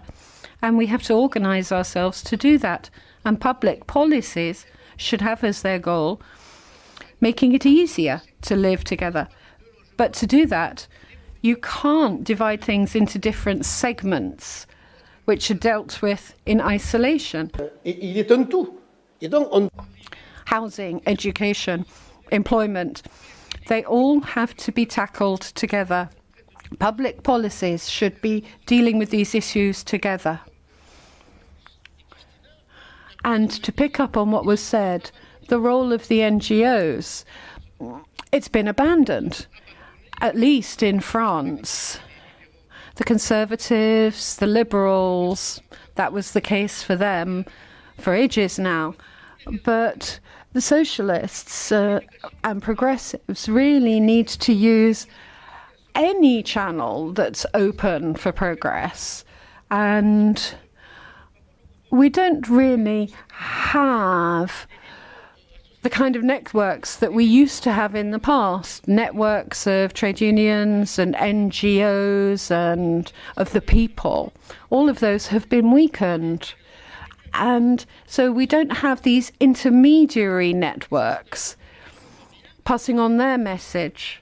And that's a great weakness of modern life. And we need networks such as those being involved in politics for it to recover credibility. And so these networks are vital, and cohesion should be encouraging them. Maybe as well, we need to look at funding too, because funding isn't just to pay for things, it's also to invest in things, human resources, people, regionally. I come from the countryside, and unless people are encouraged to stay on the land, they will leave.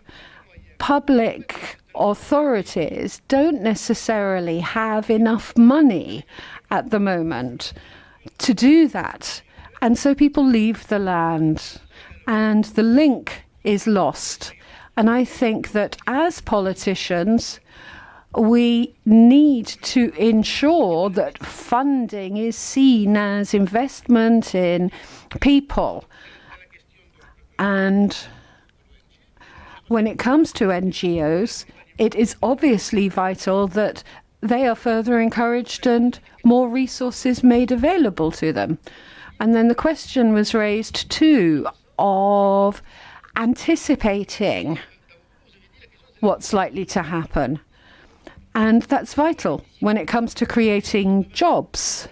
Unless we can anticipate what is going to happen with climate change and the effect that will have on jobs, we will find ourselves in a very unfavorable situation. The same goes with the digitalization of the economy.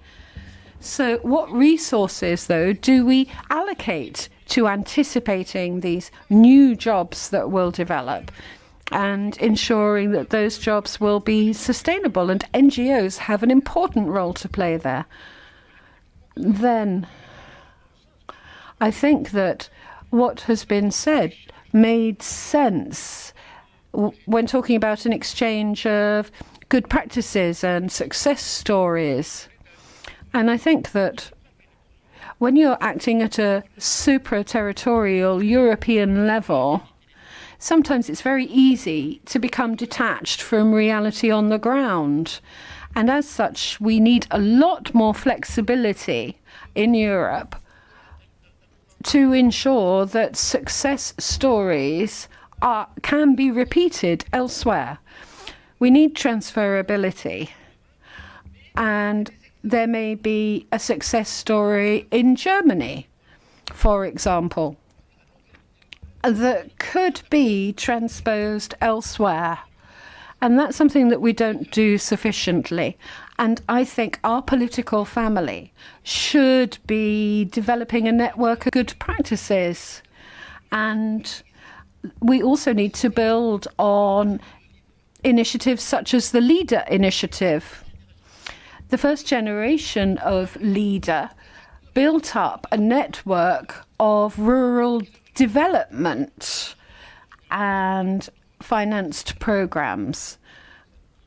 And I think that something like that would be a good idea. I don't know if many of you were involved in the first LEADER programs in the 90s, but the idea was to ensure that the urban fabric was represented, the rural fabric was represented, looking at mobility, culture, education, housing, involving NGOs, local politicians.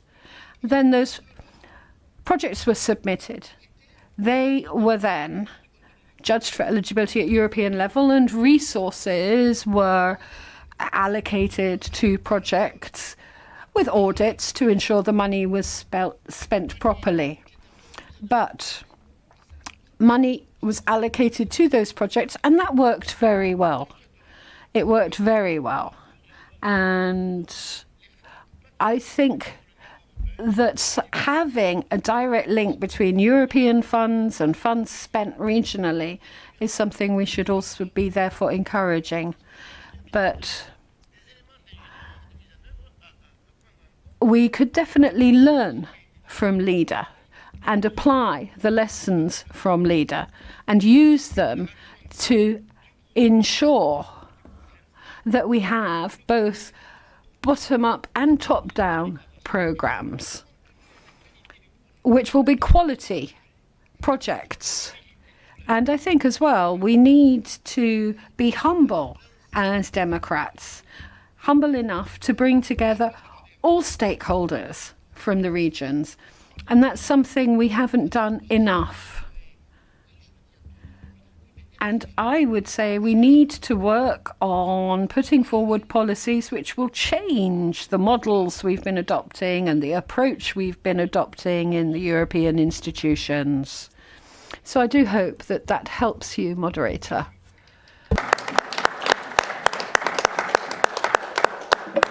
I'm not sure whether I'm tempted to ask for reactions from the table. I think there have been a lot of issues that have been raised, very important issues. I have a number of questions that I would like to raise, but I think it's probably best if we start with a reaction to many of the interventions and the wealth of interventions. So Juan, if you can go ahead first. Sí, a mí me gustaría. Well, yes, following on from what was just said, with latest comments summarized what was being spoken about, I would just like to make a proposal about how can we bring these cohesion policies closer to the reality of the social inequality we have in our territories. Now, I've worked on environmental problems at a regional level and territorial level. And so I believe that just like we have European programs which created their own framework, for example Erasmus, which was spoken about, and LEADER, I also worked back in the 90s on rural development programs, the LEADER initiative, LEADER Plus, among others. And I think we need to be able to create projects with their own framework, which are conceived, as Andrea said, within an urban or rural framework, but tackling social inequality. And I'd like to give an example. With social cohesion, if we're trying to achieve the goals of improving the economic situation in some communities, for some populations, if we want to improve the environment and combat climate change, for example, in housing, one element which coincides in cities with disfavored zones, which can coincide with energy poverty, and these are areas where there's a high level of unemployment. And these are three elements that we could bring together to create projects, concrete projects in each area, which would bring those 3 points together.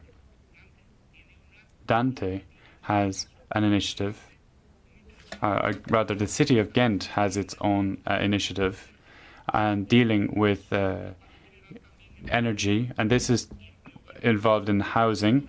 This creates green employment in the sector of construction and energy efficiency. So if we could ensure that cities had the opportunity to present projects which fill a number of prerequisites, which could be, for example, priorities of the EU, climate change, energy efficiency, combating poverty, employment, tackling youth unemployment. This would allow us to present projects which are really based in the community, which would benefit the cities which face these problems. I think we need to find examples which are working, get them up and running elsewhere. So if we find these projects, we can transpose them elsewhere. And this brings me to, for example, rural development. In the communities developing from rural development, the European Union is coming up with programs to tackle loss of population, and this has an impact in rural development. We need to be able to use social cohesion to come up with projects which promote development, which keep people in those areas and promote the environment. And I think we have some good examples, some success stories, but we are not conserving our natural heritage and biodiversity well. We need to get our population to stay, and they will be the best place to protect this biodiversity and natural heritage. So it's not just an issue of sectoral policy, let's say agriculture, livestock, whatever it may be. We're dealing with territories and policies which are focused on those territories. And so this would lead to clear benefits. Now, on youth unemployment, I would just like to say, if we could have the strengthening of a European identity and a sense of belonging to the European Union, we need to do this for young people by coming up with projects which are linked to youth employment in our territories. But these need to be innovative projects. Just like we were able to come up with Erasmus, we should also come up with youth employment projects which connect education centres with families and with the labour market. So these would be projects which could adapt to reality of the territory they would be based in, and this would be one way of achieving our goals. Yes. I just wanted to comment a bit from our side as representatives of NGO. I feel that I want to say some things coming from coming from an NGO. So we have presented our success story, but of course the situation is in constant change, and the results we have gained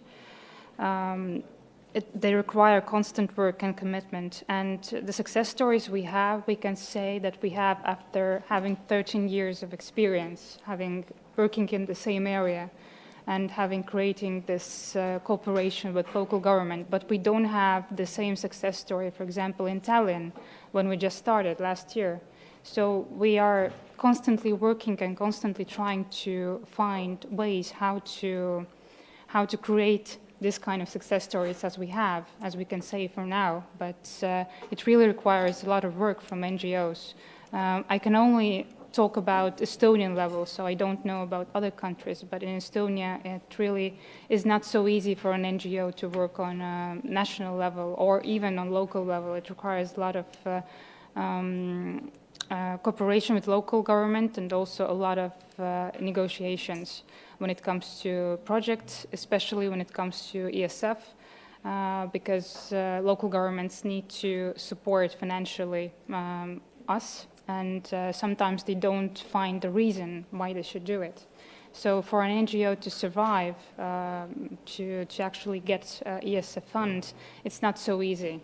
You get the fund from the European side, but you don't often get the support from the local government side to actually get this 15% of support, financial support for you. So in conclusion, what I want to say is that our NGO is a bit in a privileged status. We are representing here and talking about our success story, but a lot of NGOs don't actually work on this kind of level, or they don't have a say in European matters in a general, even on local level, on national level. They just work specifically in their field and trying to do the best work they do in their field, and they work directly with people, so they often don't have enough time to concentrate on the documents that are beyond their reach on European level. So yes, we do have vision and we do have the same goal, but often we don't we don't see this goal every day. We do know about it somewhere behind, somewhere somebody said to us, but we don't really work for it because we work on a really practical level, really low level, close to people. We do social work, so this is our field. I cannot comment about other fields, but when it comes to social work, it's really on practical ground level, and a lot of NGOs, at least in Estonia, don't get this chance to voice out and to speak on European level as well about their work and their experience and how they reach local level government and how they reach national government. So it's really a tackle, so it's really not so easy to do. So if there will be a way somehow to support NGOs in this sense, it will be a great deal for us. Because, as I said, our NGO is a bit in a privileged situation, but there's a lot of NGOs in Estonia, and I believe in other countries as well, who don't have this possibility to voice out and to say what needs to be done, for example, when it comes to funding. Ja, ich finde den Austausch. Yes, I think this is also very enriching. We've had all of the input from the various people who have had the chance to take the floor. And I think we can learn a lot from one another mutually, and this will help us move things forward. And this is a point precisely with Erasmus, but also cohesion policy, which we were talking about local support for applications, that the barriers aren't too high for people to receive support. And this is something that I, as part of the Erasmus opinion, have mentioned over and over, whether we're dealing with sport or regular youth work, non-school work, that it should be easier for people to make proposals. And this is why we are saying that there should be greater advice services provided locally. Now, this is a problem we need to tackle. We need to ensure, obviously, that there's no corruption, and at the same time, we need to see how effective our measures are. For me, it's important to know, as was said, when we look at the local side of things, in Bremen and at federal level in Germany, we are dealing with the Digital Pact, where we're looking at a 50-50 rule in the basic regulation. This actually means that for the poorer regions, that they won't be able to benefit from this because they won't find the appropriate funding themselves. So we really need to see how we can come together. We've seen that there's a lot of distrust, for example, at a regional level in Germany, that such a thing is to be avoided. We need to be able to have exchanges and to share our ideas about what's really helpful locally so that everyone can benefit. And so that policy will really focus on improving people's lives. Now, this is important to me, and this is why I would like to thank you all for the various contributions and for how lively they were. I think we will come up with some very good ideas. We are currently, in fact, changing our federal budget, digitizing it. Now, digitization does provide a lot of opportunities, and we are linking our digital budget to sustainability budget. And precisely in order to see where we're going. For example, see what can be done on SDG 10. Now, there is an analysis that we don't have today, but sometimes we may not know what's happening elsewhere. And in fact, we can better steer people's expertise when we know what's happening. So, for example, social residence, social housing with social integration. And I think this is something where we should establish it regularly. This is something we're already doing. It is quite complex. See how we can get all of these budgets together and achieve as much transparency as possible and guide our efforts in the right direction to achieve our goals. Thank you. Very much. I'm conscious of the time, but I think a lot of, we started a bit late as well, but a lot of important issues have been raised, and I think there's also a possibility to have a couple of questions from the floor. So if anyone from the floor wants to intervene, yes, please just say your name and your question, and if you are targeting your question to any particular member. Oui, merci beaucoup. Yes, thank you very much. Abel Dino.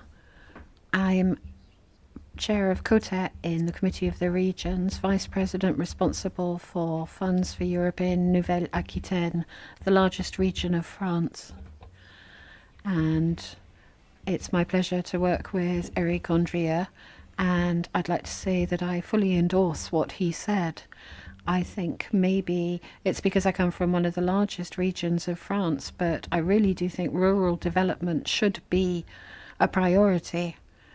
And we need to ensure that the FEDER funds, CAP funds, regional development funds should be seen as part of our efforts in achieving cohesion. The member states shouldn't be allowed to just nationalize that and be responsible for that without having local links. These are projects that worked originally because they were so close to local stakeholders. And that meant with our involvement of developing these projects, if we had the necessary infrastructure, not all regions do, but most regions that have European funds allocated to them do have such infrastructure. And I agree as well, GDP can't be the only criterion being used. It's difficult to come up with other criteria when you're responsible for funding, you're aware of that, but finding other criteria, I think, would definitely be something that would be worthwhile. I have a question. Your maps, sir, were fascinating.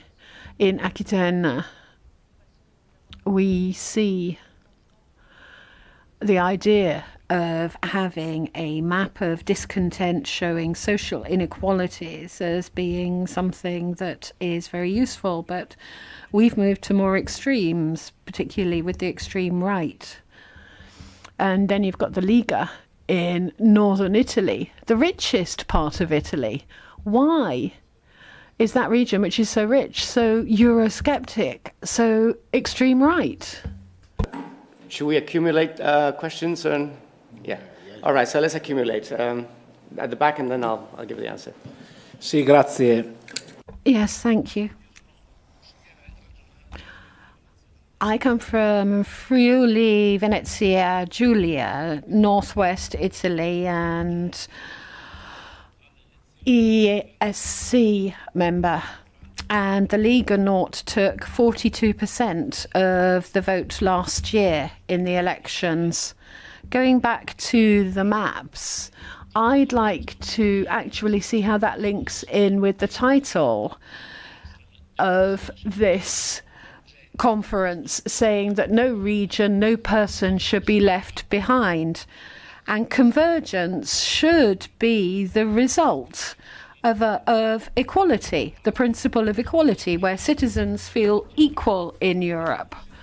And citizens should also feel that they participate in European policies, because Europe should guarantee that as a condition.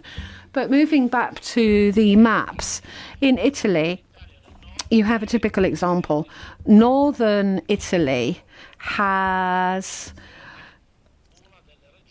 is one of the regions that is the richest in economic terms and jobs and development.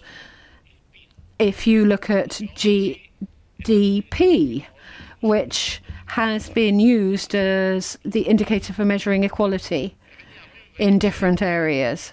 But what we see in this zone is Euroscepticism and populism developing. Why? Because the problems lie elsewhere. The whole question of security, immigration, the Lega uses that. And the fact that there's no guarantee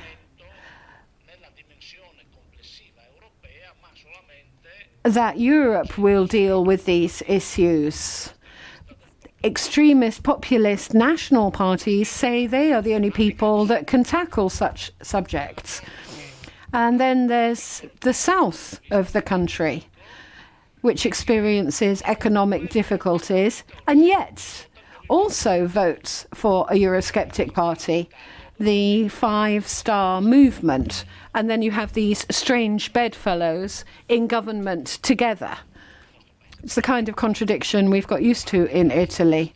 But there's no European response to a common project to give back this hope of equality and growth to citizens.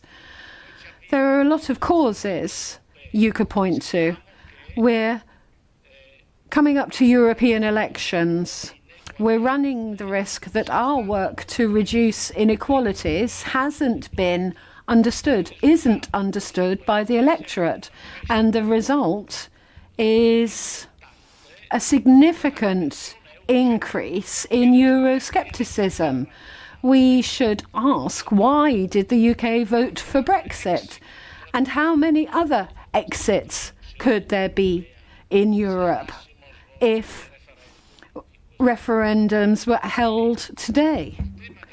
So the whole question, well, we need genuine policies to reduce inequalities in the different regions. And that's the fundamental point, and finding the right instruments to achieve that.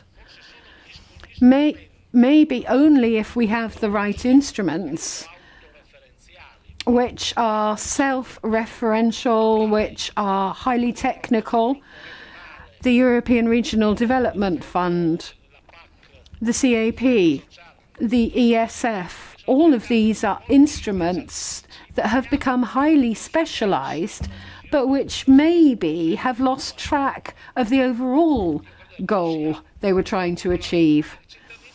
And citizens don't see the European Union as such. Instead, they just see how complicated it is to try to access funds from a given instrument. They don't see that the whole intention is to make problems less serious. I think that's one of the problems in Italy. If there's another question from the floor before I try to reply to these two, and if there's a final round from the table. Anyone else from the floor wanting to ask questions? All right, so then je changerai en français parce que la question était en français. Well, I will switch to French because the question was raised in French, but I think the point raised in Italian afterwards was very similar.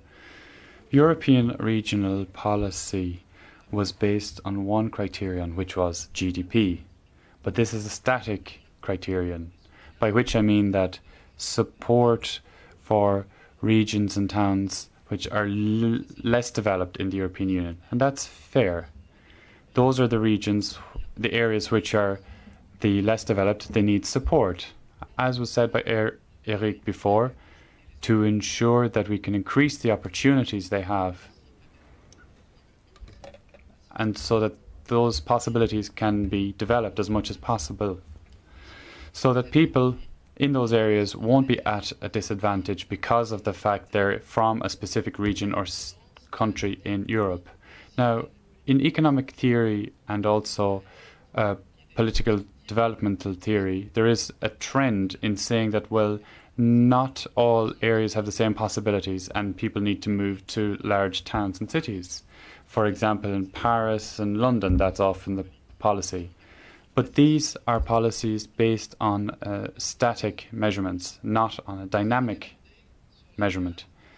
Now, you were asking, and I think there was a follow-up question afterwards, about the situation of North Italy, which is rich.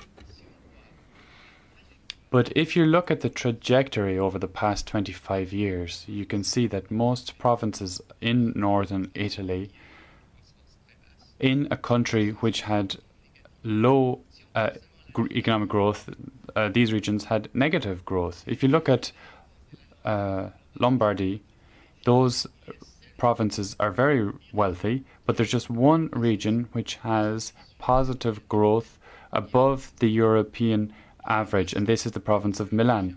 All other provinces nearby, which were really the industrial centres of all of Italy, which was a very dynamic sector, these regions had a trajectory which wasn't entirely positive. And so when you look at GDP, you really need to take into account the dynamic, the evolution, and not just the levels. So, is GDP the best indicator? I think we can all agree that, as Erica said, it is not just an issue of GDP. Employment, welfare, these are issues to be taken into account, as well as dignity and others. Good working conditions, for example.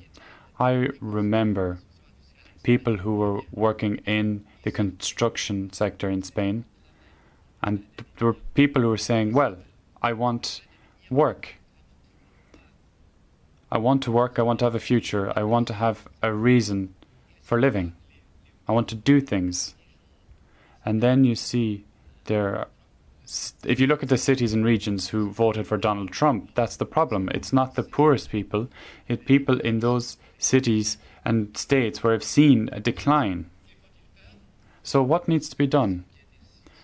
Well, this is the question that was raised. Yes, we need to do something different. We need a different approach, whether it be for rural areas which don't have opportunities or the opportunities are less developed. We need policies to prevent industrial decline, but we also need to appeal to a spirit of European solidarity. However, with the increase in populism and nationalism, we are seeing that this is going directly against that idea. It's going against the idea of us in Europe working together. So we need to find solutions together to support regions in decline and regions which are less developed, but also other regions. For example, I'm living in London, and Brexit was an appeal from these regions to the politicians, academics over the past 10 years who no longer listened to those people. These people wanted to say, we do count, we do matter, and if we don't have a future, well, you in London won't have a future. And so we have an economic, social and political disaster for all. On a question that was asked, there's a point I threw into the debate. One major point is that we built the union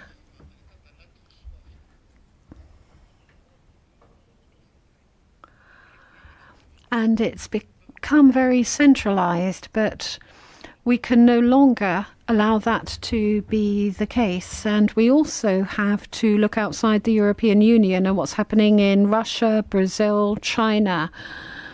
And that really is a major issue, that we have to look not just inwards to Europe, but outwards to the outside world. And if you look at our policies, we have to ensure that with a smaller budget for 2021 to 27, we have to be able to deal with outside challenges too, where history, if you like, is moving against the current, against the tide. The budget is going to fall, no matter what you think, because the October budget will be smaller, and that will mean there'll be a smaller CAP and cohesion budget at a time when we have never needed cohesion and Europe more. For us to debate with other states, negotiate with other states, we need a strong Europe. We need more convergence. We need more European citizenship. We need to actually be in a strong position in negotiations, and yet we're reducing Europe. So that's the paradox. And that's partly because there's a movement against governments. But when it comes to new technology, to digitalization, to climate change, these are issues that have to be dealt with by Europe as a whole. And in our political family, we really need to decide what kind of role Europe wants to play over the next 30 years in tackling climate change, in developing the economy, in ensuring that we have safe food. So the geopolitical role. And with the CAP, we are seeing renationalization of the CAP. And that is what we're seeing. And other continents are being much more far-sighted. They're looking to 2050 and food security, whereas we are going in the opposite direction. And that means politically, as a political family, we need to be thinking about this. But I wouldn't like to finish without giving Juan and Margaret and Christina a 30-second closing statement, and then we'll have a very interesting plenary debate in a moment. Well, I think this is the great paradox of Italy. It's an example of what we need to try to combat. And so I feel that the idea must be to show what is bringing people together. What is bringing Eurosceptics together is clearly this idea that there are new organizations and who are appealing to the people through populism, but they're not coming up with alternatives for change. And this is similar to what happened in the UK and led to Brexit. So what's the alternative then? What's the alternative to being within the EU? Well, we don't know. Well, when you look at the economic data, we see what negative repercussions there will be. But we shouldn't allow the situation to deteriorate further. We need to assume our responsibility, for example, in local authorities and regional authorities, but particularly the local authorities, because we're even closer to citizens. We need to be able to look at the policies that we develop and see where this links into European projects. And these aren't just figures, facts and figures. These are values that we share. This is a European area, an area of a European identity, and this area values the idea of cohesion and the fact that in such a broad area, a large area, we're trying to ensure that nobody gets left behind in development. And so this element, this value, will be an important integrating element in future. We really need to show that there's strength in union in our market, on our planet, where the challenges are global. And so the answers need to be global. So this can be shown economically, and we can do much more. We can offer more opportunities to our citizens when we have joint projects rather than isolated, separated projects. So we need to be able to do this, be able to do better, and show that whether it be in the north of Italy or south of Italy, what has happened over the past years, and see how the European project has benefited, not just in terms of funding, but also for opportunities, personal development, to see how Italian citizens or Spanish citizens, we can all improve the possibilities and really explain what the benefits are of being involved in a joint, unified project facing off against isolation and populism. We have to meet in this room in a minute. Any 30-second closing statements, Christina or Margaret? Yeah, I can say from my side. I will just keep it short. So, as I said before, I will just remark that in order to reach sustainable regional development, it requires a vision of the same vision of various local parties on local level. And as an NGO, we will continue our work and commitment and create sustainable success stories also in the future. Okay, thank you very much. Yes, and I would say two words about what has helped us. It's clear methodology and inspiration, and I think it can be helpful everywhere in every level.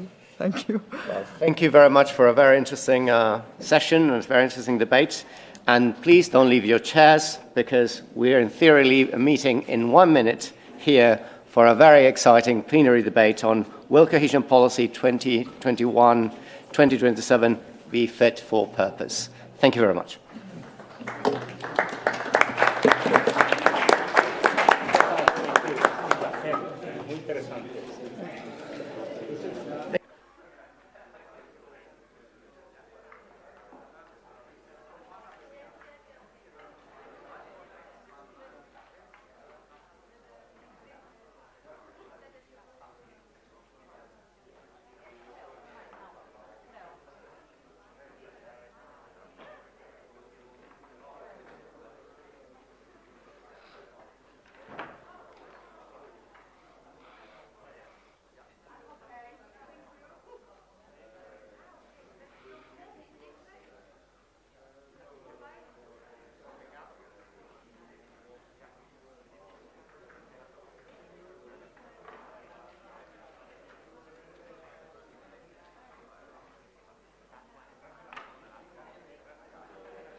Shall we start? I see the room is a bit emptier than the one before, but I think everybody is back. So I hope the workshops have been interactive and have kept you well awake for this last round. Okay, so we have less than an hour, more or less an hour, and we've got lots of people to engage with. So this plenary is focused on one very complex question. Will the next generation of cohesion policy be fit for purpose? And exactly because it's a very difficult question, very complex question, we've decided to ask the three workshops rapporteurs to come up with one or two questions to ask to the distinguished panel I have here on this table, so that they can react and we can have a debate to respond to these questions. So let me remind who these people are. So the rapporteurs, we have three. We have Sanjeev. Is this Sanjeev? Sanjeev Kumar, CEO and founding director of Change Partnership.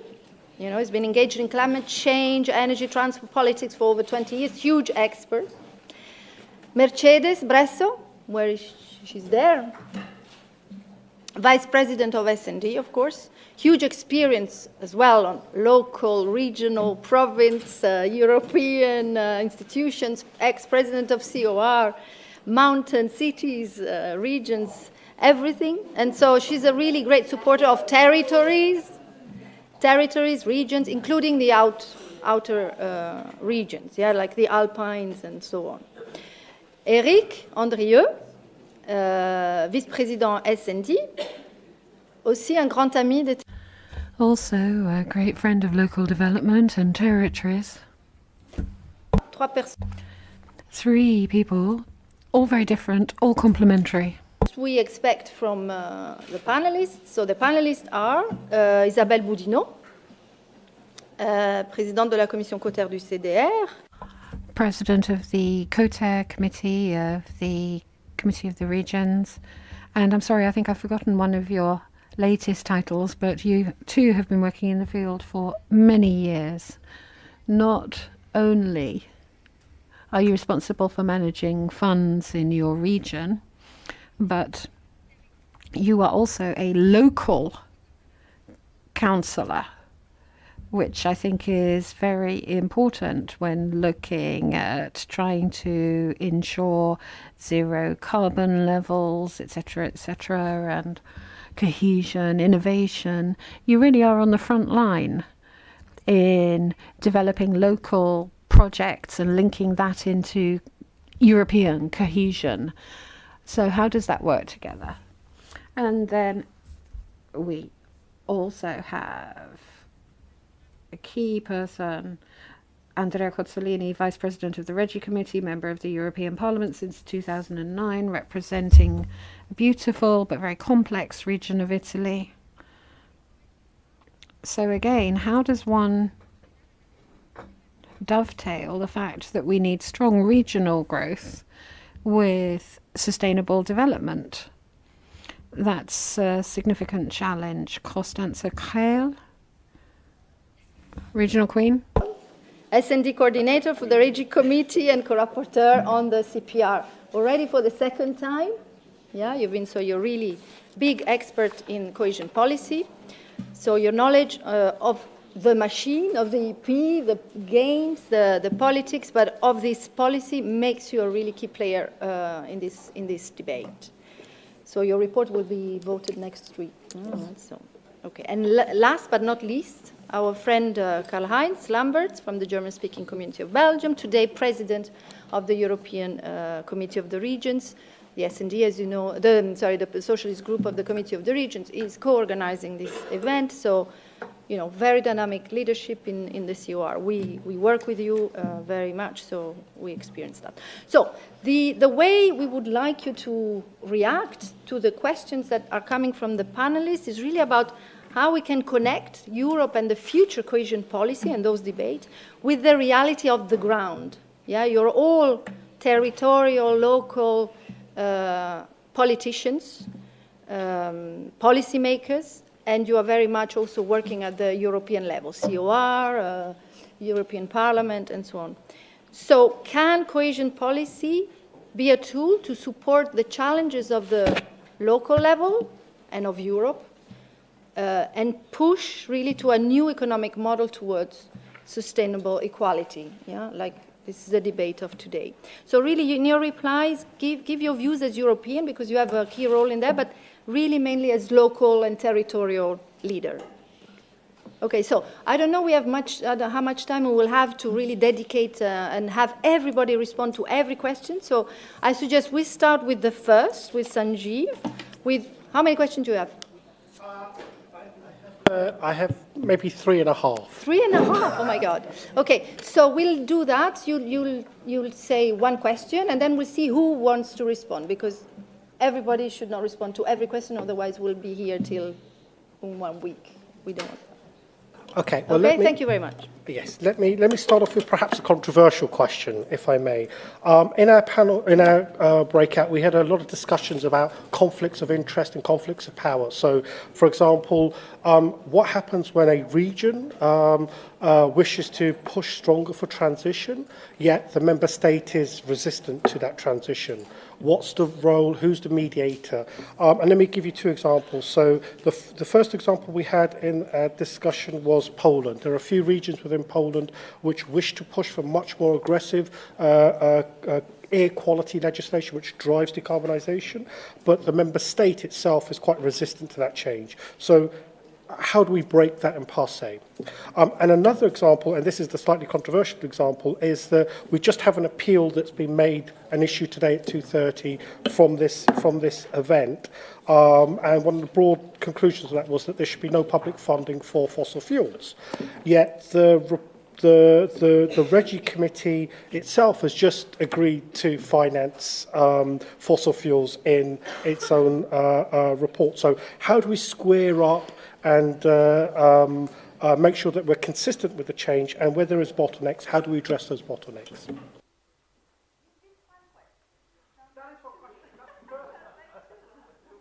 Because the conflict of interest and having, the local level being more ambitious than the national, it's clear now. We've seen in the Paris Agreement, for instance, it's very visible. Okay, who wants to respond to that? And then we have the other one that Constanze, or you can respond to both if you want. Ich würde gerne. Well, I would like to answer both, in fact.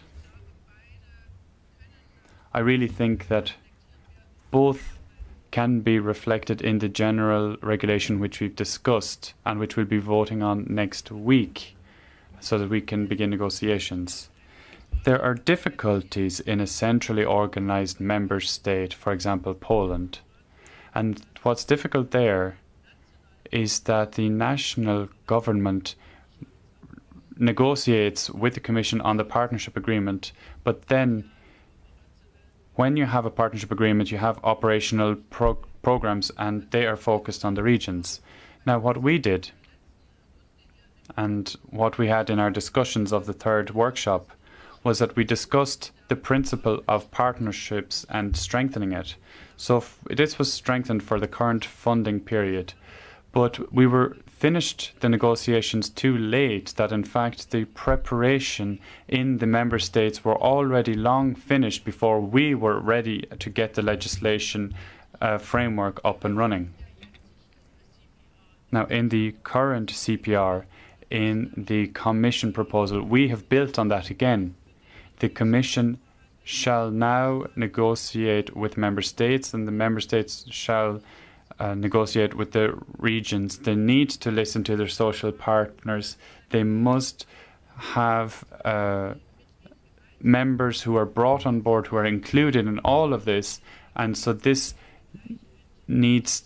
they need to ensure that it's not the same NGOs throughout all of the regions, but rather the relevant NGOs who are involved, and so that they can be involved in the negotiation. So it's only when you have this real partnership principle, which is actually respected, only then can the Commission give a green light for the partnership agreement or the operational programme to go ahead.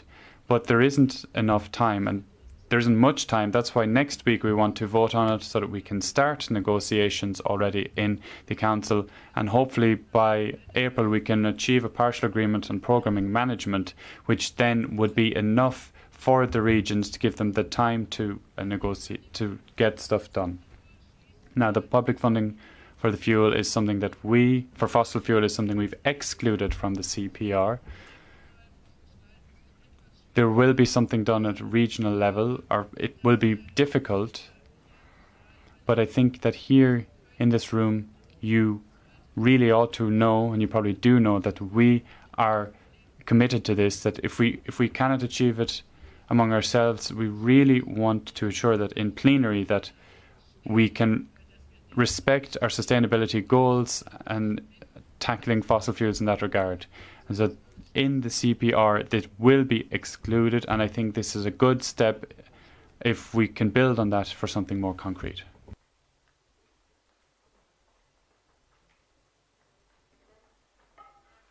Oui, moi une petite a brief comment on the questions where there's conflicts of interests between the regions and the member states. Thanks to Europe, we genuinely have policies that are fairly protected when it comes to climate change, and the regions are included in the thematic concentrations for biodiversity, ecology, climate change. And thanks to Europe, really, rather than encouraged by Paris, because France is a country that suffers from a very centralized viewpoint, very Paris-based, and European funds help us to be active in the area, to do research into climate change. For example, we have our own regional IPCC in Aquitaine, and we have researchers that work together in a network to try and anticipate the major climatic changes that will be affecting agriculture in our region.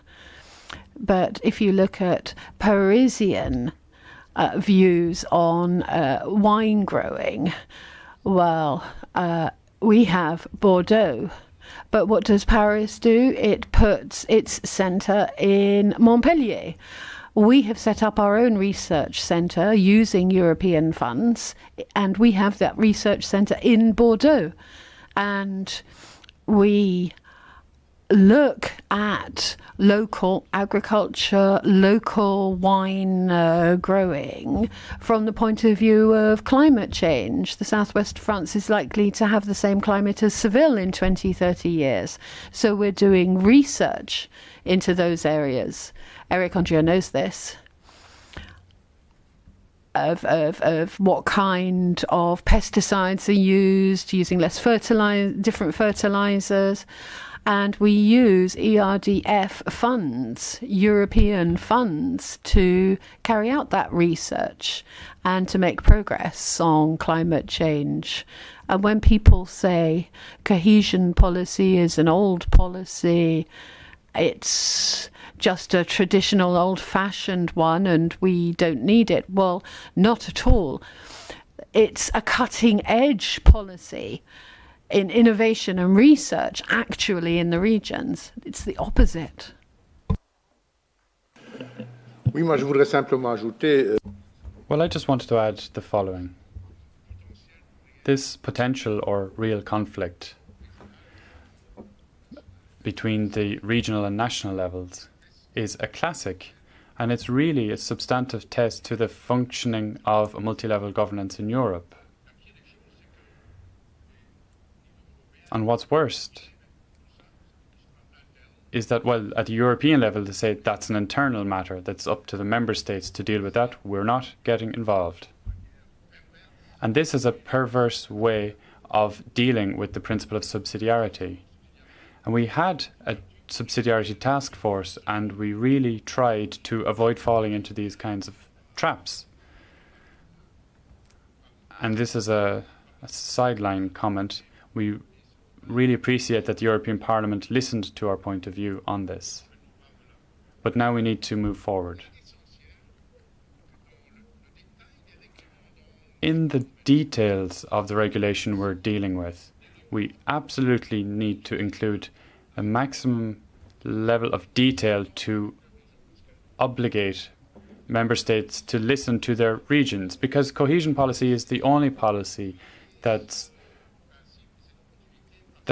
really benefits all. We really need to ensure that everyone is brought on board. So every sentence that you can add is an extra element to help us in our efforts. But regions also need to be more active. They need to better channel their efforts, make strong arguments. They need to come together. And for example, the Committee of the Regions is a good place for this to happen. They need to be consistent in their efforts. I could talk to you about the various counties in Poland, for example, and see where the conflicts can take place there. Or I could talk about the federal states in Austria, where we can see that often the decentralized level has a different position than the federal level. And we really need to work harmoniously together. And this is something I expressed here again today. I had the opportunity to say farewell to a federal governor in Austria who was finishing his term, and I was present at a conference for those federal governors, of which there is now a female federal governor in Austria, which is a wonderful development. But now we need to see what we can do, how we can exert pressure at this regional level. This would be kind of our hidden agenda. We can choose states where we can make progress, where focus on those member states where governments are reluctant to implement cohesion policy objectives, whether for the details or providing funding, or whether it be on large subjects of compliance and so on. Voglio solo aggiungere un punto. There's one point that I'd like to add in, a more political point. Well, I think that we shouldn't see the regulation as being too rigid. So social cohesion is based on society, which means social movements, citizens, and that means we need social dialogue. And social cohesion makes that possible. It's modern enough to do so. You can't actually introduce reforms that ignore researchers, trade unions, if we're to actually change the economy. You have to involve all stakeholders, and the cohesion policy does make that possible. It does make that possible as part of the policy. We'll have the second or third workshop dedicated to that, so you've nearly used your time even for that.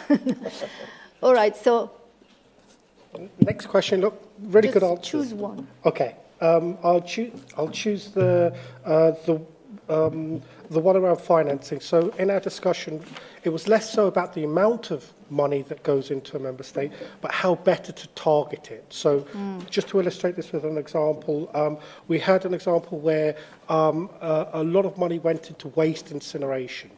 And that swallowed up a lot of the budget of the particular member states in question.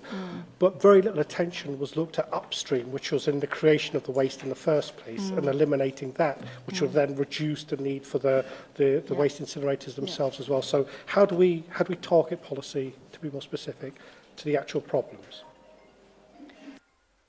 Who would like to respond to this? Because it's quite... It's really not about the quantity, but the quality, and being a bit more anticipatory in tackling the challenge. Ja, ich versuche das mal. Well, let me try. It is quite complex. In the current funding period, we and the Commission had an approach where we would focus on results and try to avoid creating waste rather than incinerating it. And this we also called on member states to come up with corresponding operational programs. Now, we weren't always successful. We had lots of discussions over and over, but we believe that with the smaller resources we will have available in future, we can be more target-oriented in our program. We will have to adopt this approach. Because if we look at the CPR and how it's being formulated, and where we've said 30% of funds from the cohesion policy will be used in combating climate change, and then we're looking at the regulation, how this will react. We're leaving it up to regions to have the flexibility that they need, but they will therefore have to ensure that they don't produce waste and then incinerate it, but rather come up with new innovative technologies from separation of waste. That would be a start. It's perhaps not very innovative, but it's a beginning. But then waste prevention, for example, this could be a possibility. And then this would be a central line through the entire legal framework. However, the regions also have to take up this offer and actually implement it, put it into action. Because, of course, it's good to have a discussion. We need, if we have money, or if we have waste and we need to incinerate it, why don't we get money? This is what many regions are thinking. This is a real problem for regions and cities. And this is where we need to say, come on, don't give away the small amount of resources we have. Don't waste it in old, backwards turned technologies. On the contrary, try to use this money, which you receive as a gift, basically. Invest in the future. And then, for those citizens who live in the region, things will be much better than if we were always returning to the past. I really think we need to communicate a lot with people locally and ensure that the implementing operational programs can really happen. And I think that it would be sensible, for example, for environmental organizations, trade unions, and so on, that all of these potential stakeholders could come together around one table and discuss this and work on it together. Just as we are doing it, and we see in the institutions that some things shouldn't be promoted and other things should be further promoted, we need to come up with our priorities. This can be done at a regional level as well when we talk to our citizens. So this is the idea. We need to look forward, bear in mind the targets we're aiming at. Okay, so Isabelle, you wanted to react? A very brief answer, maybe in terms of the quantity of funding available. Amongst the European funds that we receive, 33% are allocated to the environment, and a lot therefore goes to decarbonisation, 230 million. And then we get in touch locally. We have heat production through composting that we encourage. So we encourage local organisations to pass on projects to us, both from the urban area and the rural area, and then we fund those products. Subsidiarity in a way in the implementation of the operational program, and you know what it's needed, and but okay, need also for coherence and strong move forward. I would move to the second workshop because otherwise we use the whole time. So Eric Mercedes, she's gone. Okay, so Eric, which is the convergence between and within European territories, time to deliver. Social discontent, there were a lot of discussions, so what is your question?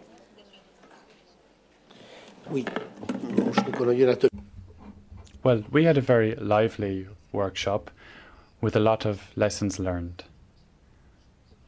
I'll begin with my first question, which I think is a clearer one.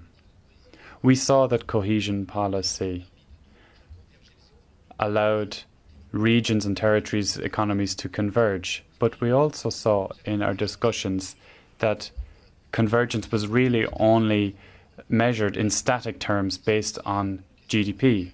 And this was a question we were thinking about. If you look at the global level of wealth, that things have stabilized within certain territories, there are major inequalities, which are very strong inequalities. And Andres, the moderator, came up with a model of maps, which was very striking. Now, we're focusing on one country, which I won't name, where you could see that there were different levels of development. I'll tell you about France. For example, in Ile-de-France, which is very well developed, and then the rest, everything on the edges, is not as developed over the years. And there are different categories of countries, and there are zones which are below the average level of European level of wealth, and then you have others which are average and others which are above. So we haven't resolved the issue of convergence. So my question is, can we come up with a cohesion policy for 21-27 which will really combat inequality within territories? And then the underlying question, which is basically quite similar, shouldn't we go beyond this logic of GDP and come up with indicators, or a whole series of indicators, which would reflect the quality of life in those territories? So that's my first question.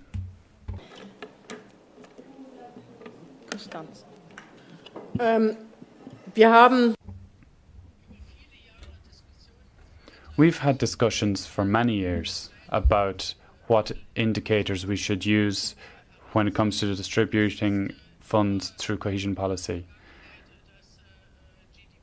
In the past, we've always used GDP, and in the current proposal for the future cohesion policy, that is still the main indicator. However, some things have changed. GDP is only 85% the main indicator now for the allocation of resources. And now other figures such as unemployment, youth unemployment rates, the level of education in the region, how can we deal with integration of immigrants, but also the question of whether or not the member state has managed to have a decarbonized society and to reduce CO2 emissions. So these are all new indicators which are taken on board as well in the Commission proposal. And I think this is a good development. It's going in the right direction.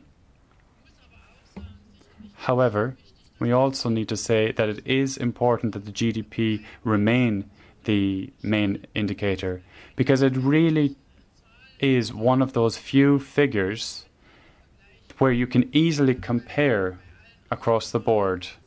Because for other figures, there are often other analyses, assessments, and so on. So it's good to have these other indicators in there. They don't need to be so precise, but it gives us a good idea. And I think it's a good step in the right direction for education rights, women's rights, and so on. Well, yes. This discussion about what criteria should be used, which indicators, always reminds me of the debate on democracy, which isn't perfect, but we haven't found anything better yet. And GDP should not be the only indicator used. If you look at the details, you can criticize GDP from many different viewpoints, and the more things that happen, the less reliable GDP is as an indicator. I think we have been working on other indicators. We haven't got there yet. What we do need to do, though, is ensure that we have a whole range of criteria to reflect as closely as possible the genuine situation on the ground and the differences between different regions, different areas, which is extremely important. And I think that any approach towards cohesion that just looked at member state level would be taking the wrong approach.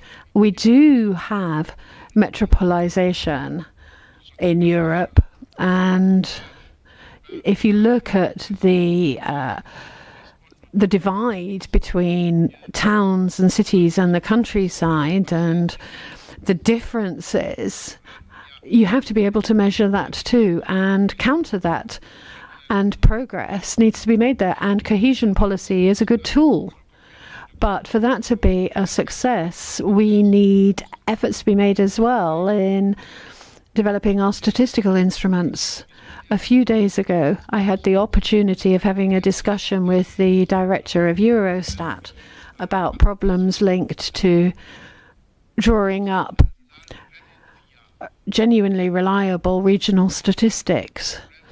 There's a whole series of problems that need to be technically settled, but it's worth going into detail because the more reliable and specific statistical instruments we have, then the more likely it is that we will actually have a tailor-made cohesion policy that will be fit for purpose. And I hope we will see different indicators being used in the next cohesion policy. But there still remains a great deal of work to be done for that to happen. No, io vorrei insistere su. I would like to insist on the first point that was raised.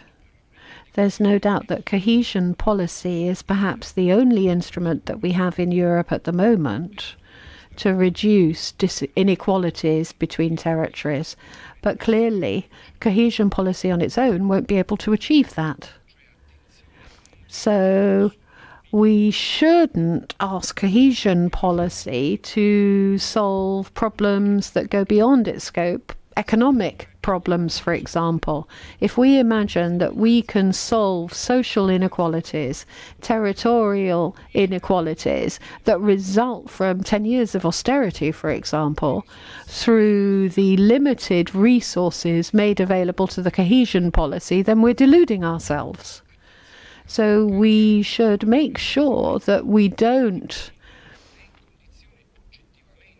ask cohesion policy to deal with problems that are well beyond its scope.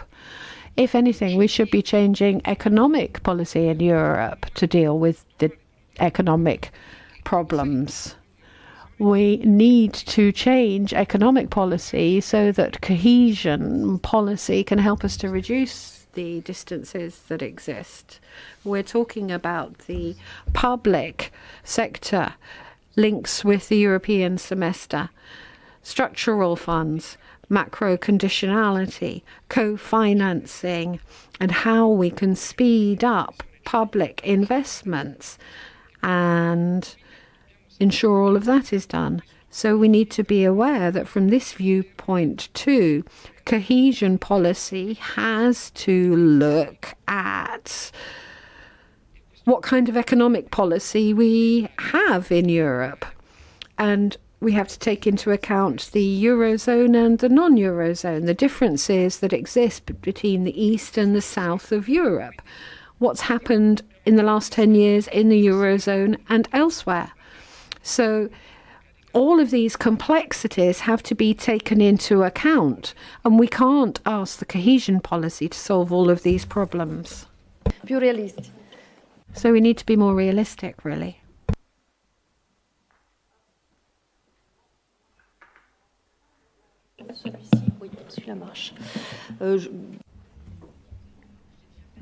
Well, a comment that I already made during the workshop, but I think in cohesion policy we mustn't forget the second pillar of CAP, the ERDF.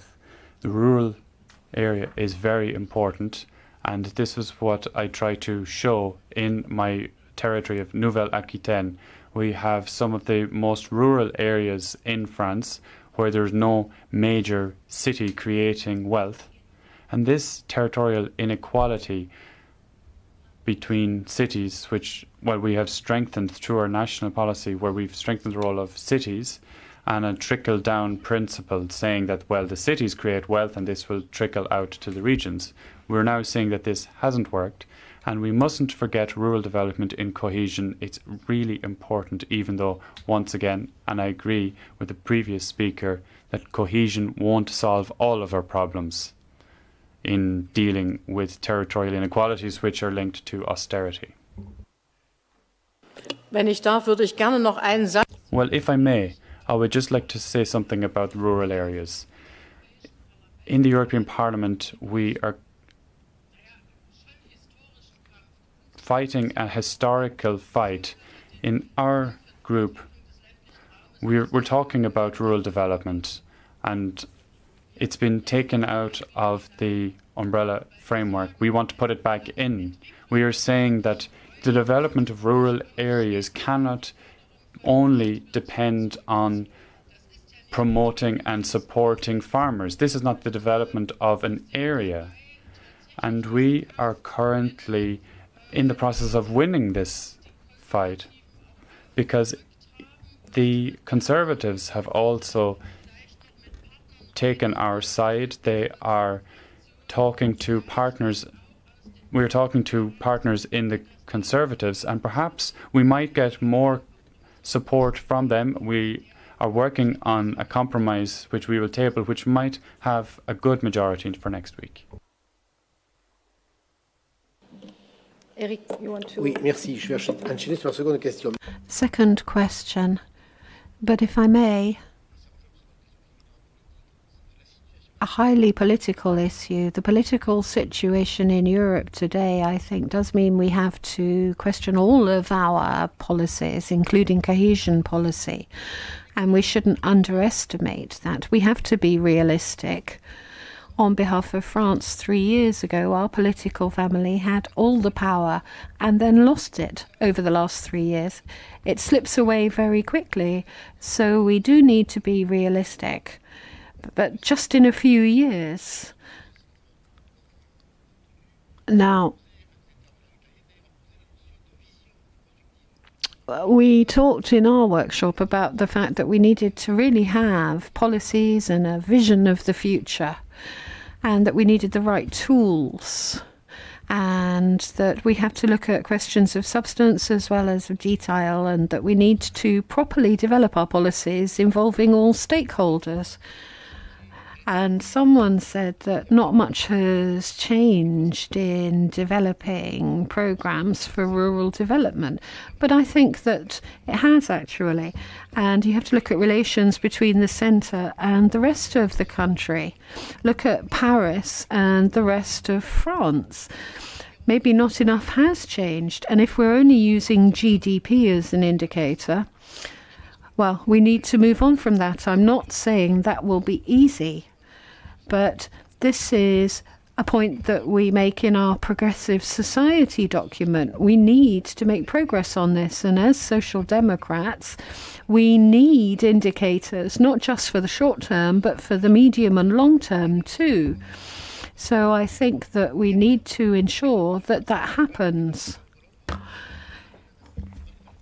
As was said in the workshop today, really, you can develop all the programs you like, but unless your projects are all joined up rather than looked at in isolation, they're unlikely to introduce any positive change, which is what we want to see. And the ways and the means also shouldn't be confused, because I think sometimes that is the case at the moment. And we develop these programs and they're not properly implemented because of the lack of joined up thought. Well, yes. We also looked at links with political parties. You do see abandoned areas.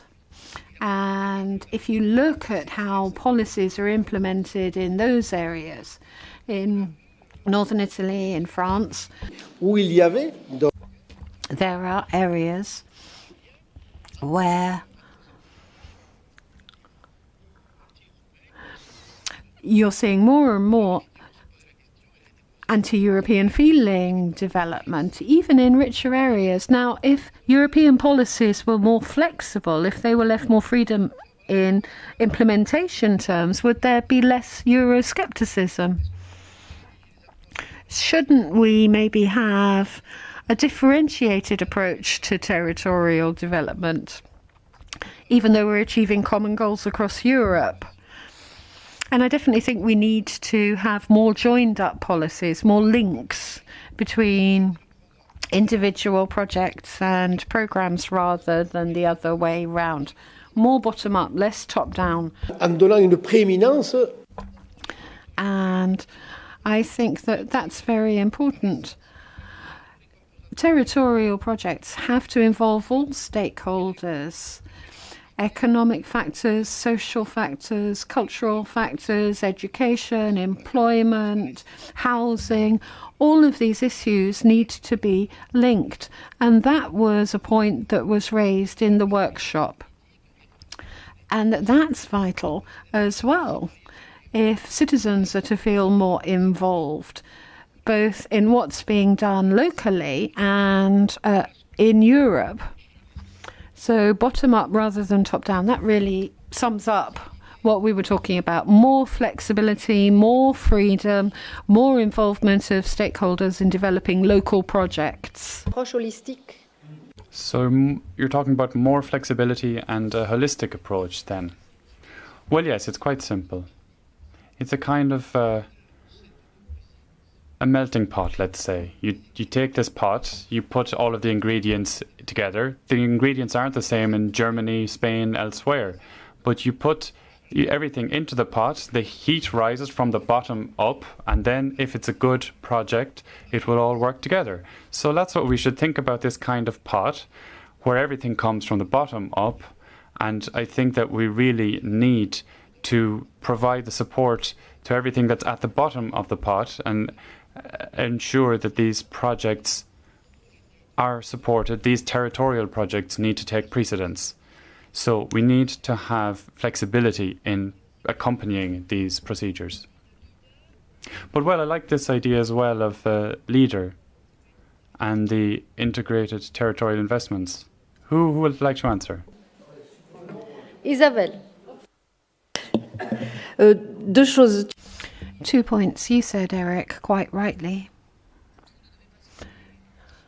that you can't sum everything up in figures, and cohesion policy can't solve all problems, but we should recall that the budget is being constantly reduced, and when trying to overcome the kind of inequalities that we are regionally, it's amazing that the member states don't realise how important cohesion policy is and don't double or triple the budget.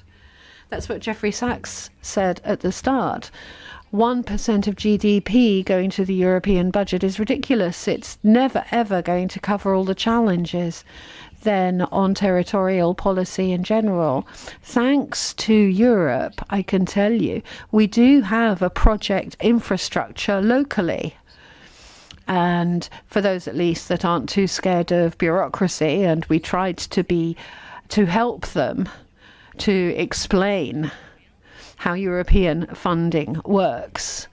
But no, that money is going to local projects thanks to the project infrastructure that's been developed locally over the years.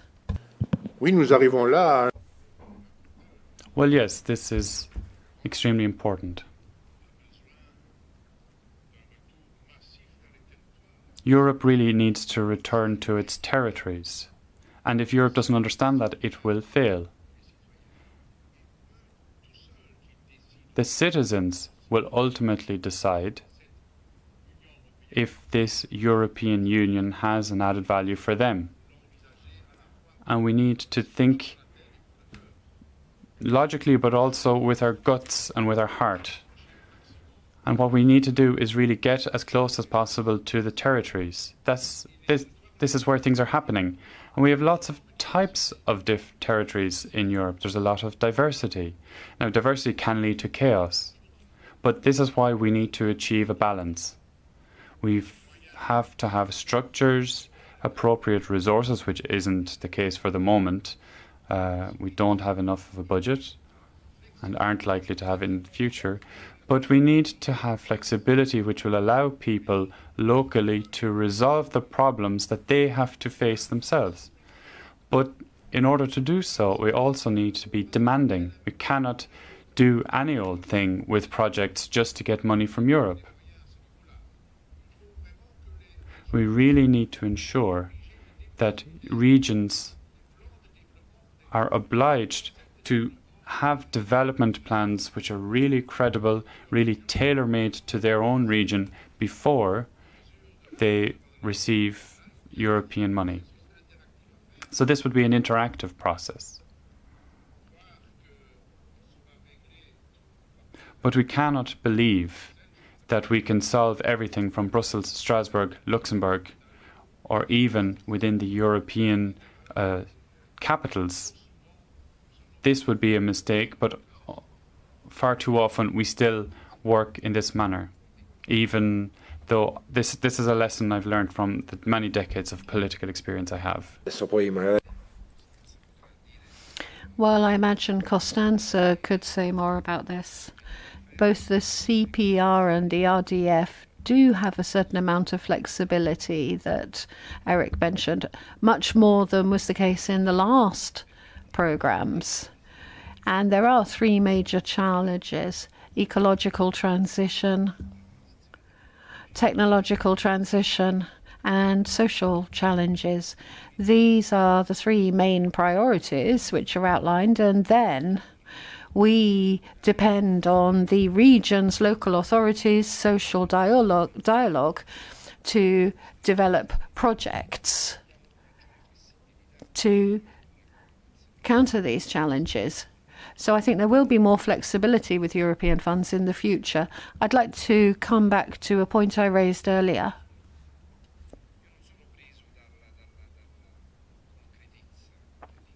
Eric, I think we should use the cohesion policy to change European economic policy.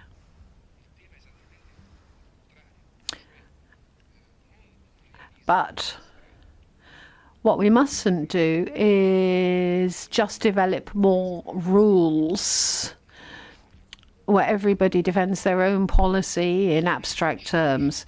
Cohesion policy over the years has shown us that we need to change European economic policy. Cohesion policy on its own can't do away with the economic and social inequalities that have developed over the last few years. We see cohesion policy as being a very powerful tool to say that economic policy in Europe isn't working because it creates more territorial and social inequality, not less. Thank you. Can you keep it for the last one? Or, yeah? Because we are... Yeah, sorry. Sorry. We have to finish at 6:30. We talked a lot about putting people, bottom up, putting together top down and bottom up. So the partnership issue. What did come out from the workshop, or what is the question you want to pose? Prima di tutto una questione che è venuta fuori. There's one point that emerged in our workshop too when talking about territorial inequality and social inequality, because we've said no territory or people left behind. The urban agenda does exist for people, but needs to be further concentrated on the problems of cities and agglomerations, metropolises, major urban areas where there is serial social discontent. And secondly, when we say no territory should be left behind, then that means that the territories mustn't be left out. Instead, we need an agenda like the urban agenda for rural areas, mountainous areas, ultra-peripheral areas. And that's something we voted in favour of in the Parliament as being something to incorporate into the CPR and cohesion. So not only the ERDF, but all cohesion funds should also be targeted on a strategic redesign that will take into account the three priorities that exist: the technological challenge facing us, the digital agenda, the environment, and social equality. So different means of achieving the same thing using different tools. And I would say to everybody, the point that I want to raise. I think there were some very important points that emerged from our workshop. The first is that Council only dedicated one line, which we in Parliament have to defend. But when we're talking about partnership action, we need to be talking at two levels. One level is the traditional system of partnership with operators, representatives from local authorities, from NGOs, representatives of people that draw up projects. That's the structured level, which works quite well, which could be improved, but which should be defended nonetheless, because the member states and the regions themselves tend to set limits. But participative democracy is something we've been talking about, involving citizens more directly in drawing up projects, in project design. Then management too needs to be done based on a partnership principle. But we could also imagine, if we are to have participative democracy, that as the structural funds are free, that each time you could have a new project design phase. That means you could consult citizens on everything, and that, as was said by our participants, that would harness the extraordinary creativeness that citizens have when they're actually asked what their views are about what should happen locally. So we need broader, more direct participation and participative democracy. And that, I think, as well would benefit Europe. And then, closely linked to that point, there's the whole question of how we can better communicate what Europe is to citizens rather than to operators. I think that Europe communicates well with people involved in the projects, but not with the man or woman on the street, ordinary citizens. So how do we better communicate? By more involving the regions. The third question, empowering or repowering people through projects being implemented. We heard about a very interesting experiment that was presented by Teresa from Biscay,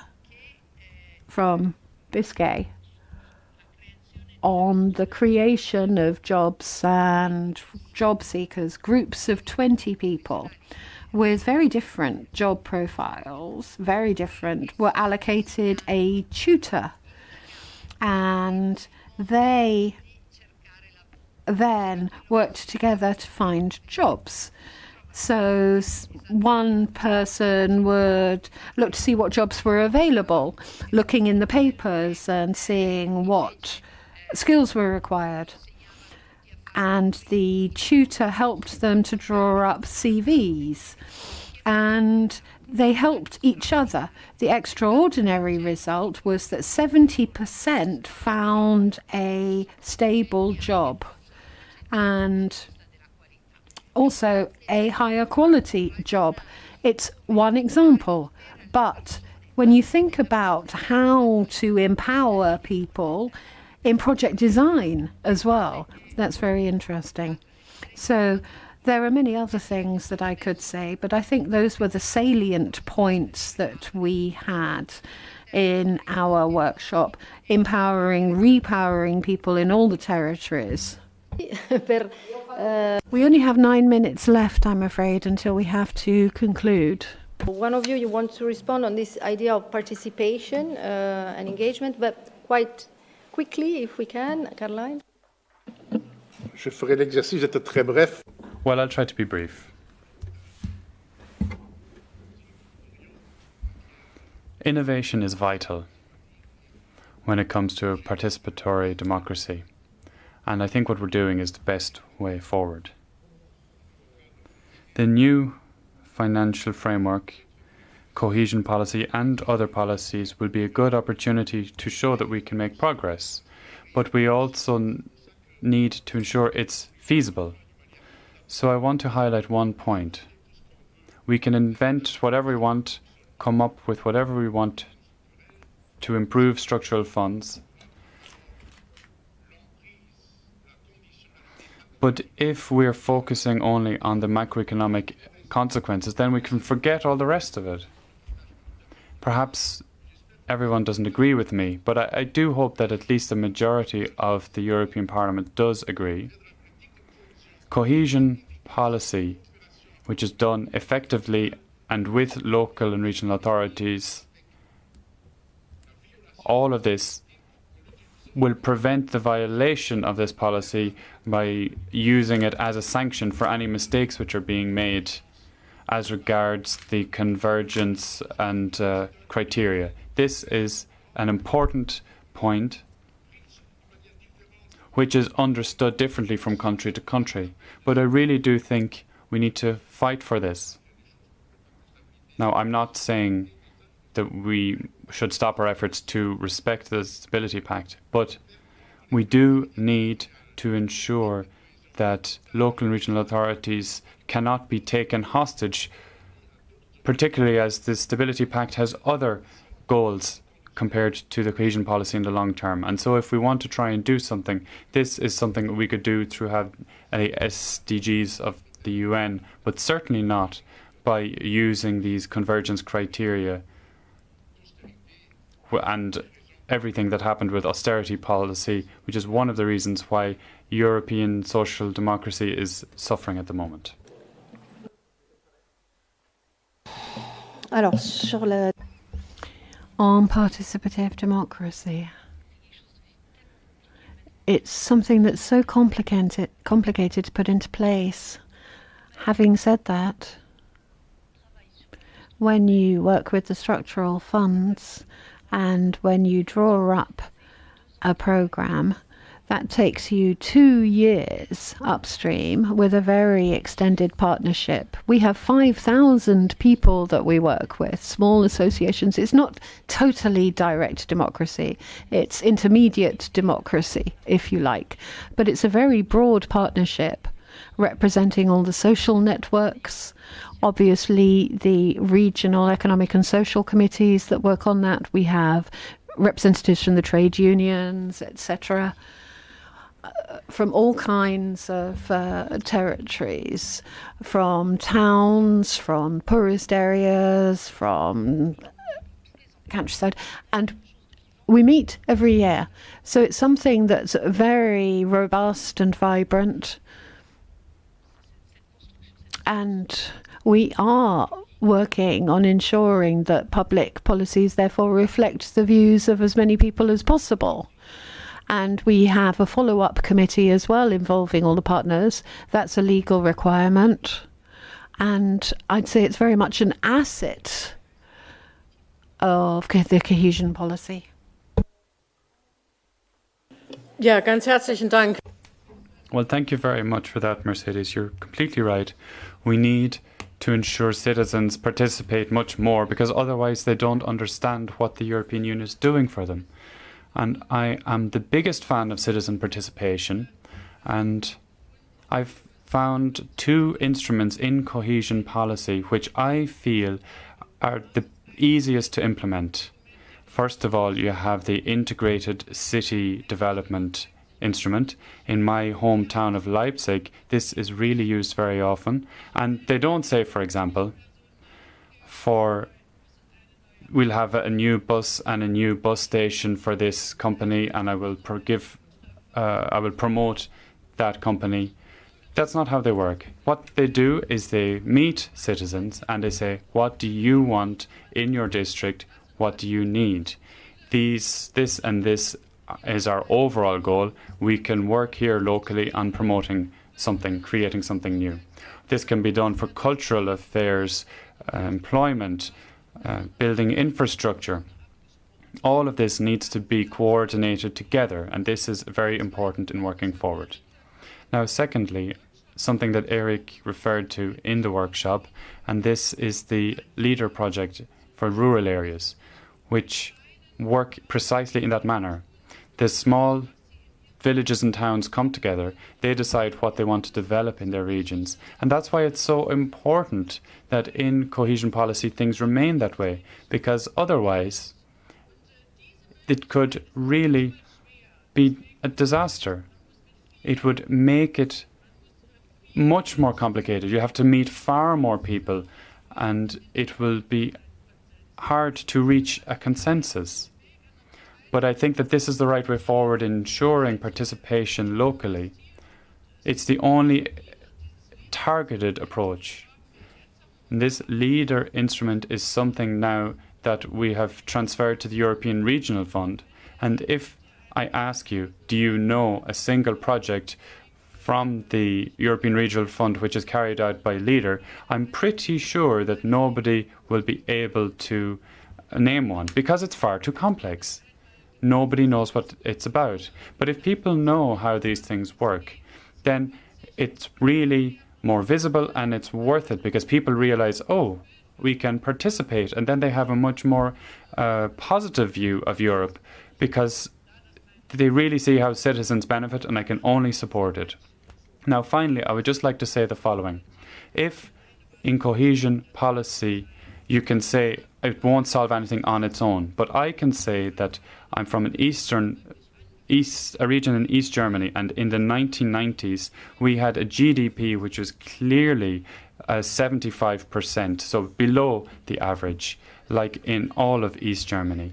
And for our economic minister in Saxony, regardless of their party affiliation, the cohesion policy was always about 50% of the free investment possibilities, and it was always made available. And now, in our region of Saxony, we are a transition region and we are better developed.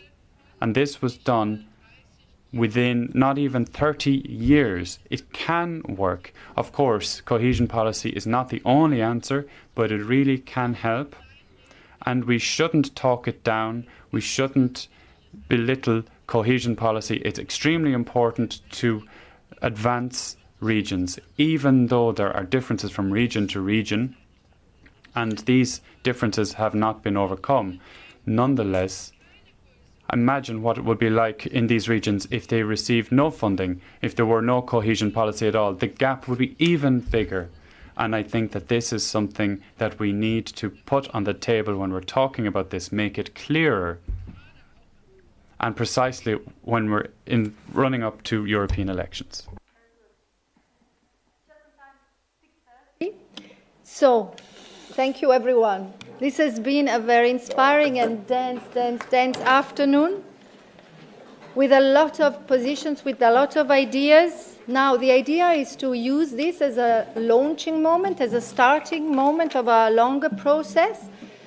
The idea is to launch this appeal that you will find at the entrance in different languages. The socio-democratic family of the EP and the COR is launching this important appeal. So we need to, no territories and no people left behind, as it's been repeated many times. It's important to disseminate it, to mobilize everybody in order to realize what Jeffrey Sachs told us today and shared with us. In Europe, you have all the ingredients, all the values, the institutions. Sorry, we're still talking. All the institutions, all the, the instruments like cohesion policy. If you look at, and even the alliances, if you look at the Cohesion Alliance that we've launched recently, we have so many supporters. So what he says is, we have everything, just go and be bold for it, just do it. So we want a cohesion that is strong, not only in numbers, but in terms of vision, mission, objectives, and able to fight the battle towards sustainable equality. So thank you very much to everyone, the audience, the interpreters, the panelists, the moderators, the rapporteurs, everybody. And I invite you here for a photo, a group photo, and a drink just after. Thank you very much. Voilà. La bouteille qui s'ouvre au bon moment. Mais c'était bien. De bons mots. Moi, j'ai